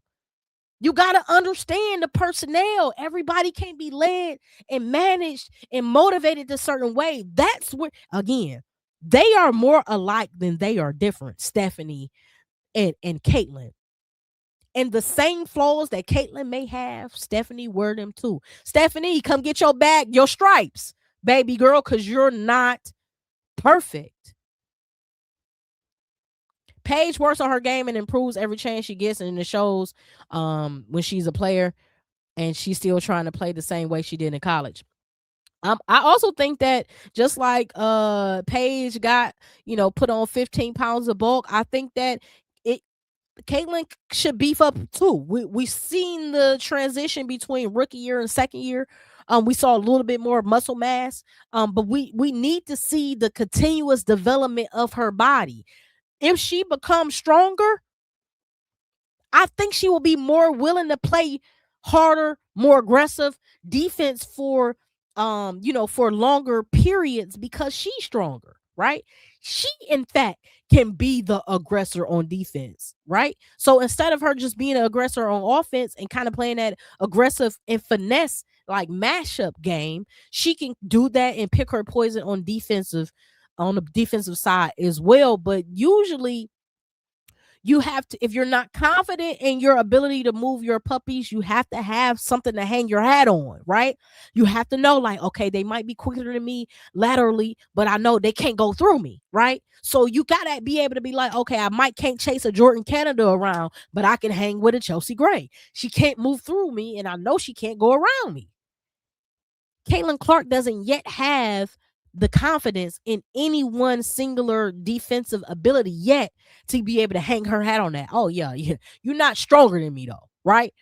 I'm going to box out. I'm going to do this. I'm going to, right? But I think that's where you, as a coach, you negotiate and be like, oh, Caitlin, I don't even need you to, you don't have to be Raven. That's why we got Raven, right? Stephanie should play Raven and Caitlin together and allow Raven to play off ball. If you know Caitlin ain't comfortable with playing off ball, don't take the ball out of her hands. Just is what it is. LeBron didn't play off ball that much either, right? Even with Kyrie, he was still the man with the ball in his hands for the majority. Yeah, Kyrie did his thing. When Kyrie got the ball, he jugging. He ha ha ha. Right? Trying to put you in a blender and get to the paint and then do the pass and then do the ooh. But the person who was managing and running and making sure everything goes smoothly was LeBron. If that's where her comfort zone is, maximize that. And then support her with the personnel around her. For me, it's not rocket science. For real. For me, it's not rocket science. The W is only going to get better, and the better people think she is getting exposed now. Just wait until the next two drafts get here. Now, that's the truth. The WNBA is not regressing when it comes to talent. It's only improving when it comes to talent. And most of this talent that's coming in commits to both sides of the court. So you have to do the same. Again, she is leading this team in blocks and steals.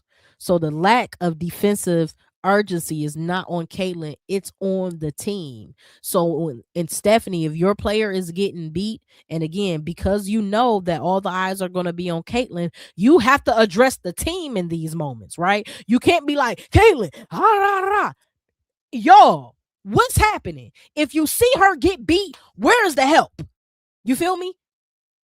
And hold them all accountable, because there are going to be more times than not where your point guard, I don't care how good of a point guard you are defensively, where you get beat, right?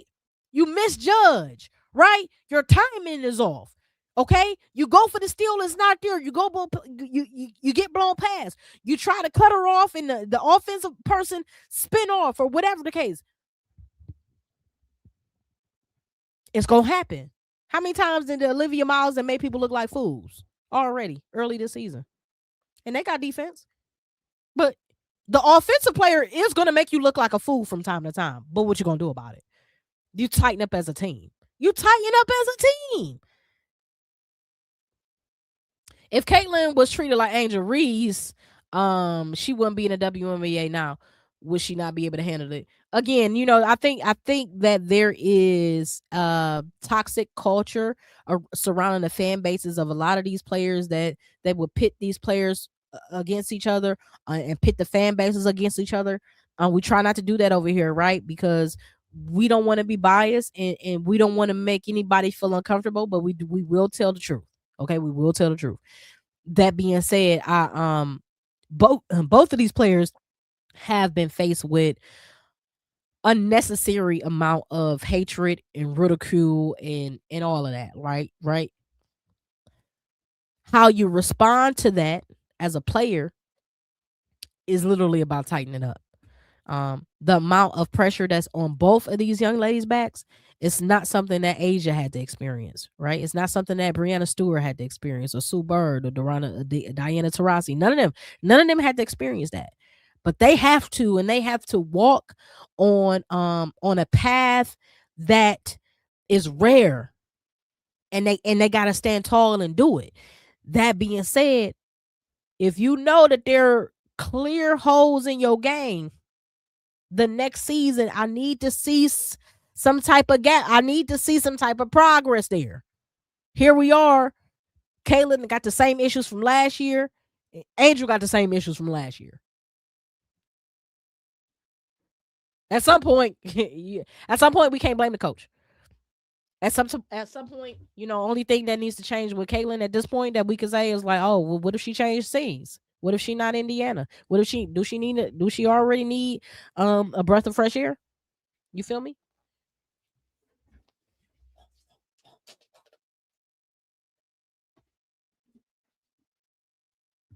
Um these players put in work and got themselves paid. Nobody's going to give Caitlyn wins. Indie games are not the only ones getting watched. Shout out to Lisa. I think that's a good point because somebody said earlier the one for Caitlyn they wouldn't have got the money and a part of that there's a percentage of fact in that, right?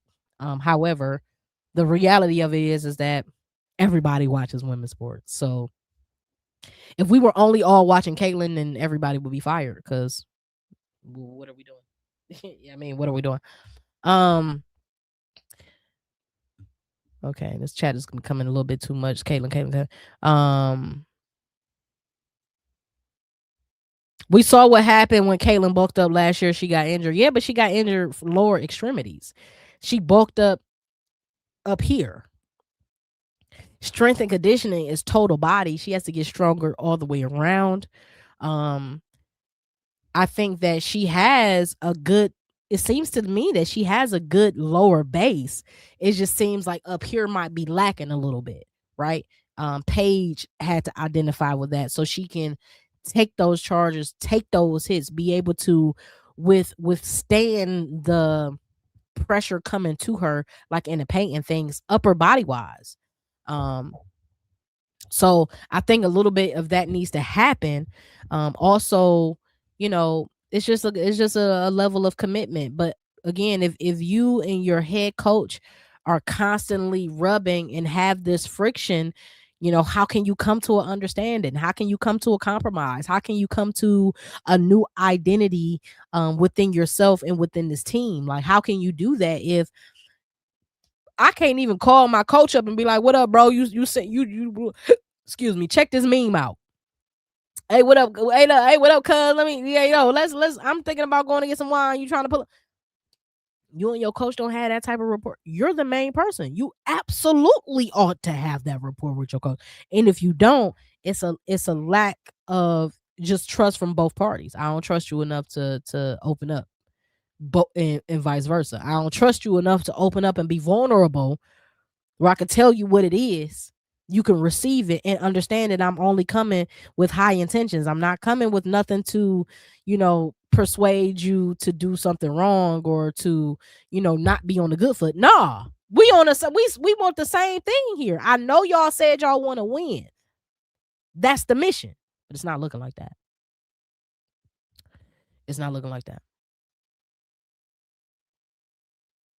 Oh, I like this. I think when Caitlin Clark is on the court with her team, I think Caitlin Clark teammates take their foot off the gas. Now, it's kind of like the LeBron effect. Everybody sit back and watch LeBron. It used to be like, well, damn, you was just a dog. Why you just, when you get, now you over here and you just sitting back waiting for the pass? Like, nah, don't compromise your game because you're watching generational talent. Don't keep playing your game. It's like sometimes players get in the shell of themselves when they standing next to greatness. But I'm gonna need for you to still be cool with being your own level of greatness. We don't do the same thing. So I need for you to master what you do. I master what I do. And we all come together with all of us mastering our skills and win. Win. This game is easy. It's two outcomes, wins or losses. Which side of the aisle you want to be on? A couple of fouls, a couple of flops, plenty of people getting fouled. That was 2 years ago, and that excuse is getting, everybody is not after Caitlyn. That part. We not all after Caitlyn. Putting muscle on your body that you're not used to having changes your body mechanics. What's going to change about the up? The only thing that I could think about putting muscle up top would be maybe a change in her shot, but it seemed like her shot is broke anyway. So maybe she need the muscle. You feel me? Or maybe she just need to get into the mid-range more. Get into the mid-range more. She's so successful at getting to the line. I make them make me shoot. I ain't gonna hold you. I'm getting to the line. I'm gonna eat y'all. I'm gonna eat y'all up. I'm going to the line. I'm gonna be the highest foul player in the game. I'm gonna make the refs officiate me accordingly. I'm not going to settle for the step backs and try to get the flagrants and have them in my landing space and all. No, I'm going to make them put their body on me because I'm going to the rack. She's not going to the rack as much. She don't want that contact as much. Why? She ain't strong enough up here to eat it. When you going into the paint and everybody bigger than you and stronger than you, you decide to kind of stay in that mid range or that high mid in that 3-point line. Nah, she's too talented. Go to the basket. It's why I was screaming at Jackie Young in this these last few games, not the last game because she decided to show up, but these last few games, go to the basket. You're too strong. You're too dominant to just settle for jump shots. If it ain't clicking, make these officials earn their money. And we know they trash. We can get up here and talk about every single game. We like, y'all, they is trash. They is trash. They is trash. Okay, but I'm gonna make you better today. Okay. Paige put on over 15 pounds of muscles in the offseason, but she done it while playing Unrivaled. She didn't put it on while playing and then jump out there once the season started. Yes, they say the best conditioning in basketball is playing basketball. Play basketball. If you're not in the offseason league, I understand that. Get your rest, rehab. Be with your family, do all the beautiful things, right? Travel a little bit. But your off season is more important than the regular season. Why? Because these are the things this is the time that's dedicated where you get to work on what you need to work on. We talked about with Angel in a couple episodes ago when I was talking about, I think that she might be too scattered in her off season to work on the basketball things that she needs to work on because she's so busy doing the other things. And that's beautiful. But when you keep coming in the next season with the same mishaps, mistakes, missteps, it's like, maybe take that next season all the way off and dedicate it to basketball. Don't do no modeling. Don't do none of that. None of that. You got your whole life to do that. Right now, you need to improve year in and year out. 5, 6, 7 years in the game. Okay, start branching out. But we're only going to know you for basketball. I don't care how big you become in all those other categories. We're going to know you for basketball. Same thing with Caitlin. Your brand, your name is huge, but the people know you for basketball. The better of a basketball player you become all the way around. Imagine if just this season she says, you know what, I'm going to commit to playing better defense all season. And obviously she has, right, to a certain extent. But now I'm going to commit. Instead of playing 18 minutes of good defense this game, I got a personal metric. I want to play 25 minutes of great. I'm talking about great defense, suffocating defense, right? You got to be able to move with it. You got to be able to move with it, be flexible. Of course, Caitlin would play in Unrivaled. She wouldn't be getting cooked every game. It would help her improve so much more than golf, but that's a choice she has to make herself. Yeah, I mean, I would love. We would love to see her in Unrivaled. First of all, the 1-on-1. That if she played in the 1-on-1, just the 1-on-1, I'd sign me up for that. I'm watching all of that. Right? That's where your best basketball come out. Right? I saw Azurá Stevens out there. I was like, damn, I ain't know Azurá handle like that. You feel me? So I think that their need Unrivaled was for players to make extra money. Caitlin Clark doesn't have the money problem, and that part of that's true. So I think that she needs to be, whether it's in a competitive league like Unrivaled, because that level of competition is different. It's 3-on-3, then it's 1-on-1, and you really get exposed to what you can do and what you can't do in Unrivaled. I was introduced to Ray Burrell like on another level. I was reintroduced to Shakira Austin. I was reintroduced to Veronica Burton. Just a different respect when I could see them on a smaller court with lesser people, lesser noise, without the fan bases, without the nuance, and it's just you and them other two. How you working with a pick and roll for real when you ain't got all this extra? It's just you and that person. What's going on? Like, what's your help defense like now, or what's your 1-on-1 defense, right? But then also you can take from that and improve your or know what metrics you need to improve individually, and then you can go and do that. So you just use it, rather, like to Ace's fans' point, whether it's about the money or not. She don't need the money, absolutely not. But I think she needs to be in a space where she can see exactly how she can get better and outside the scope of Indiana Fever, just 1-on-1. I think also a lot of times that some players don't have the right trainers around them that's gonna be like, yo, I'm gonna work you today. You're gonna hate me tomorrow. That's okay. You're gonna be better, and you're gonna love me for it. Okay. Then Caitlyn can keep playing golf and Paige, and they will have keep improving and rivaled, and leaving Caitlyn behind, and the new talent coming in already signed to Unrivaled too. Yep. I mean, you know what? We're gonna do is dedicate some time to the Aces on Friday, because I got some stuff to talk about with Kennedy Carter. I think somebody just mentioned Kennedy Carter too. Is Kenny Carter really having issues with the Aces locker room, or is there that false information about Carter? Carter's a very great pickup for the Aces. So I guess there's been some rumbles about she obviously she been tweeting, and then Asia may have potentially liked the tweet or somebody else's tweet about her, and I ain't worried about that locker room. I ain't worried about that locker room. One thing's for certain, two things for sure. If there is some toxicity, it will get flushed out, and it will either get flushed out and exposed, or it will simply get flushed down the drain. So I think it's going to work itself out. I think that Kennedy Carter has a certain level of angst, that she wants to prove her point and prove naysayers wrong. I just think that she needs to go out and prove it. I don't think you need to be tweeting. I don't think you need to be doing that. Just play freaking basketball, dog. But stay at every single chance you get. Don't be talking about they holding me hostage or I'm handcuffed or whatever. Man, just play basketball. You gotta earn it. You got to earn it. How do you expect Caitlyn to play in a rival when the WNBA can barely afford her? See, it wouldn't be about money. If she goes to Unrivaled, it would be about expanding my brand. Not that you need to, because you're Caitlyn Clark, got a logo, got a shoe coming out, and all that. It wouldn't be about the money.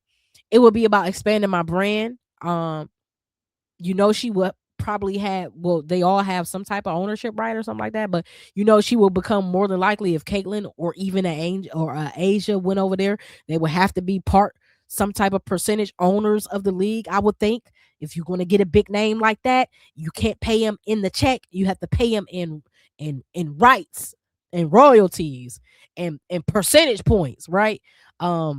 That being said, man, it wouldn't be about the money. It would be about, like, I'm gonna show these people what they think I can't do, and I'm gonna do it on that court, and then I'm gonna relay that to the WNBA court, and I'm gonna continue to bop them, right? I'm gonna continue to bust them over the head.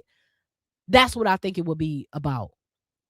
Or if she just said, I'm gonna do my own thing like Asia, and I'm just gonna get in the gym.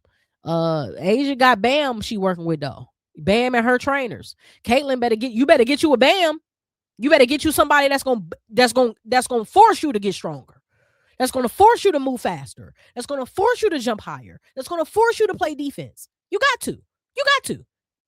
Oh, and you do that all season, run 1-on-1s and 1-on-3s. Like, you try to break a trap. You do it, right? Solely you. Right? Or you do the 2-on-1 fast break when there's two people and it's just one me and I gotta go. You do it. You feel me? And that might be a little disconnect. I don't know. Caitlyn was injured last year. How do you expect her to fix her issues? That part, right? She wasn't injured during the off season, so she was injured all last season. And so that's the thing. Like, the off season, that's why. For me, that's why I give her grace, because this technically her second year. She played 12 games last year. We chalk that whole year up. Whatever she did or didn't do, we throw that away, right? This the second season, part 2. So you can only compare this version of Caitlyn to her rookie year, which is an unfair comparison. That's why we got to let this season continue to grow and mature and see how she grows and matures with the season. We might have a completely different tone or tune by game 22. Everything probably could be clicking on all cylinders. She's cooking with grease, right? The team has synergy. Everybody loves Stephanie White. We don't know what we're going to see in the future.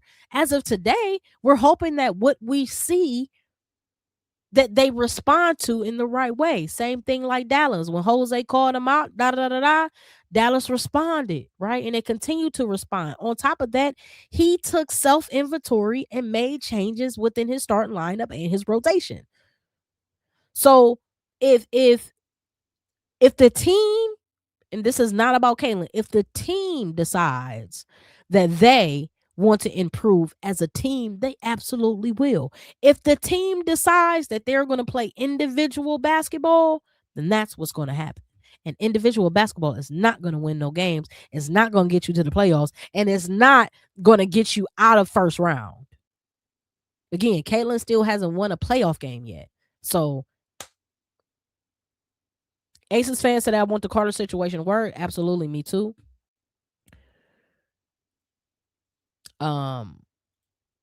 Unrivaled is less drama. It sure is. I'm making sure I go to me a rival game next season for sure. Normally starts off in January. I'm gonna be at some rival games next year. I say Miami. I'm gonna be down there. I got to go and experience that. The way Caitlin is looking this season, she should play a rival to let her play. I think so. A rival is far less drama than the WNBA, far less expectations than the WNBA. It's about basketball, fun basketball. They were signing a new CBA with or without Caitlin. You all keep bringing that BS up, and it's still not keeping her from getting cooked every night. Yeah, the CBA was getting signed regardless because it was time. It was time. It was time. It was time for it, and those ladies deserved it. They earned it. And the league is trending up. Right. It would been trending up it was trending up before Caitlin got there. When Caitlin got there, it then took a whole nother leap. But it's going to continue to trend up because that's just where we are with women's sports. Every single women's sports, women ran sports, whether it's a league or anything, it's all trending up. We're watching more tennis. We're watching more women golf. Right? I was watching women's X game, watching the ladies skiing and all that. Man, I ain't never. But because women's sports overall is trending up, right? I'm watching women's softball. You know what I'm saying? Tournament season, regionals, everything is moving up. Hell, we need a professional women's softball league. Professionals though, right? I've been watching women's strongest woman competition. All of a sudden, like, I don't even care about this, but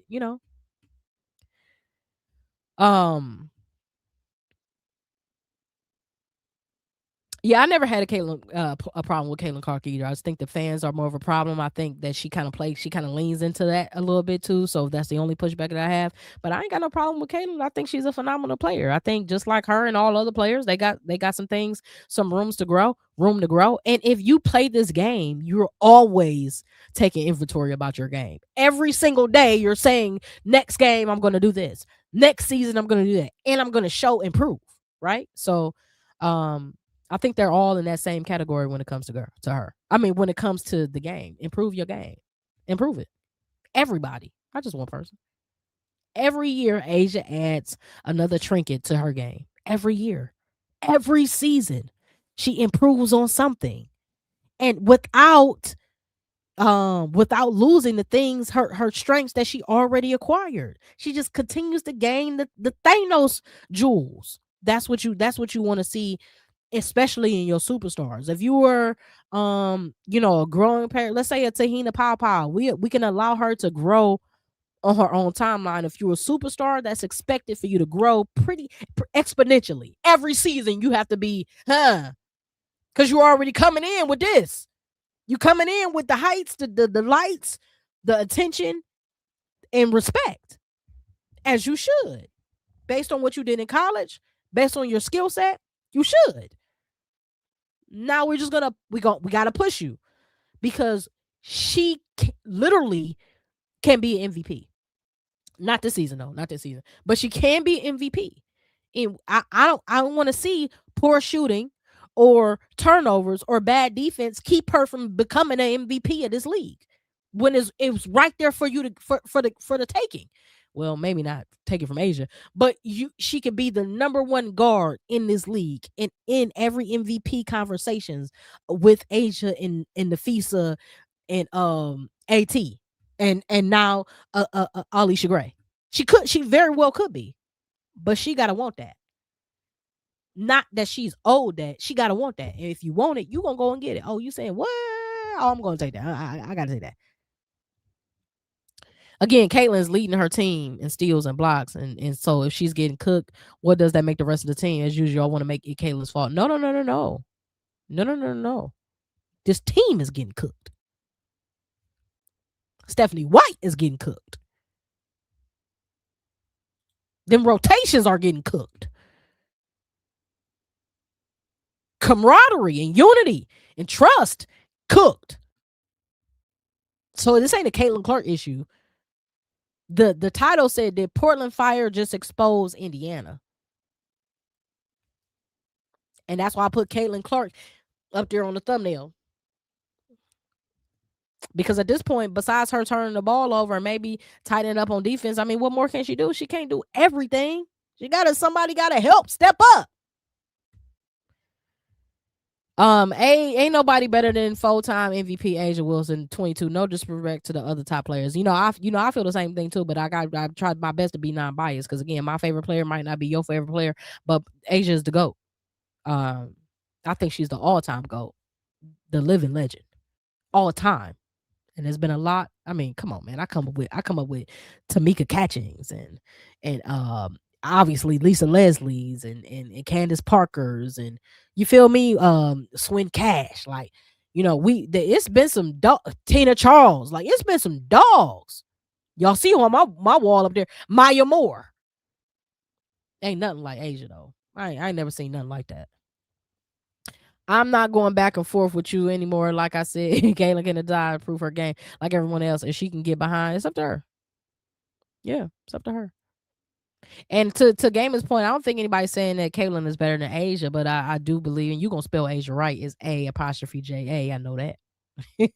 But I will say that that Caitlin can very well share the same light, the MVP light as A'ja, just if she tighten up some things. She's already the best player on the East. Maybe if she ain't the best player on the East, she the top 2, top 3. I mean, come on. And that's flawed. So, I mean, in my opinion, the best player in the East would be Breanna Stewart, but I think Stewie need to be more assertive about her dog. If Stewie tapped into that UConn Stewie and not just her play, but her vocal, like, hey, run me that, right? I think she'd be too passive letting everybody else get in. Don't. Would you please lead us to the mountaintop, Stewie? Sab can't depend on that. JJ can't depend on that. You feel me? So when you look at the league now, nobody cares about A'ja Wilson. She can't even sell out her own sneaker. Oh, don't be doing A'ja like that. We're not doing that. See, I'm not putting your comments up no more because see, you playing too much right now. See, that's what you own. Yeah,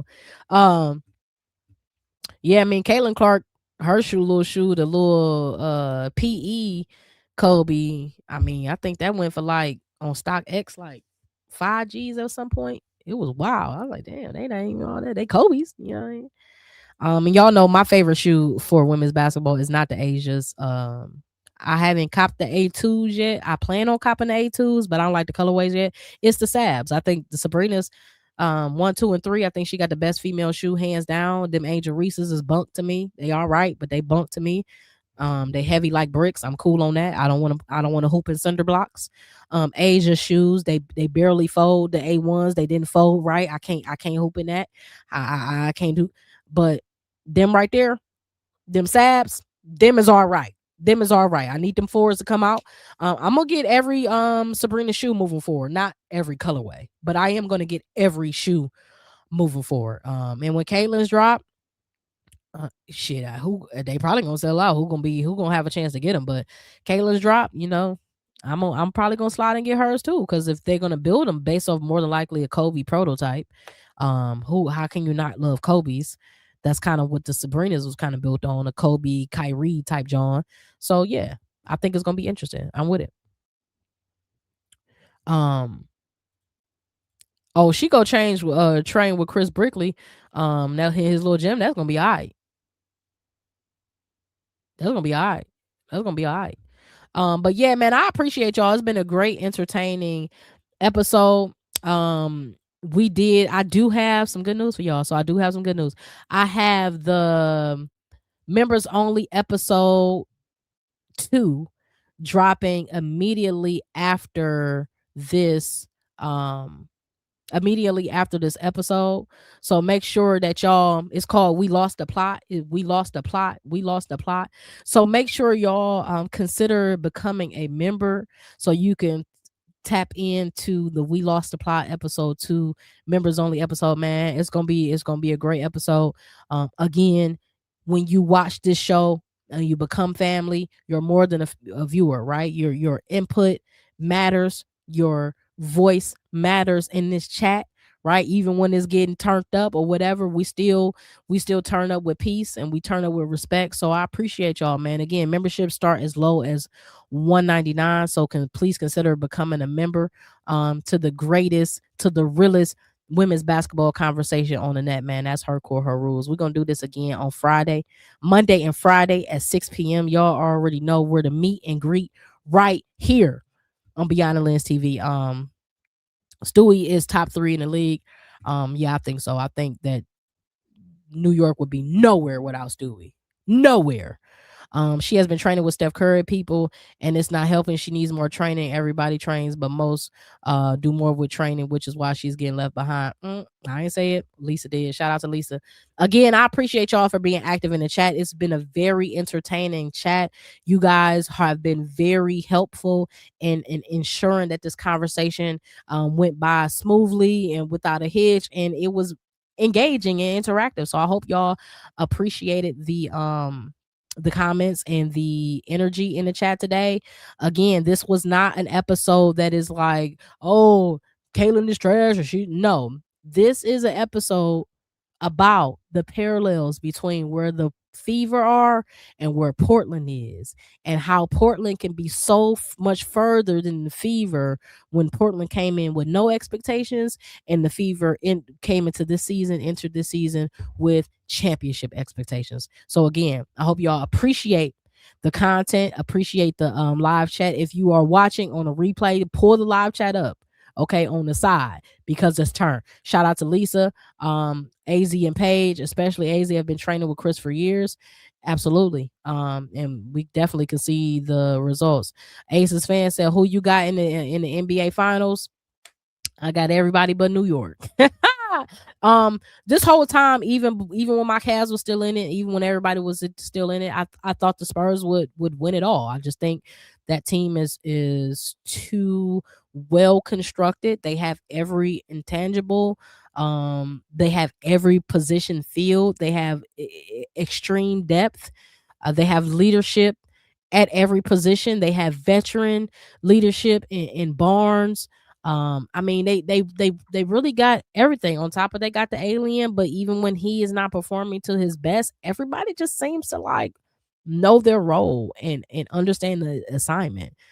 That's a great team, and I feel sorry for the Knicks. I feel sorry for the Knicks.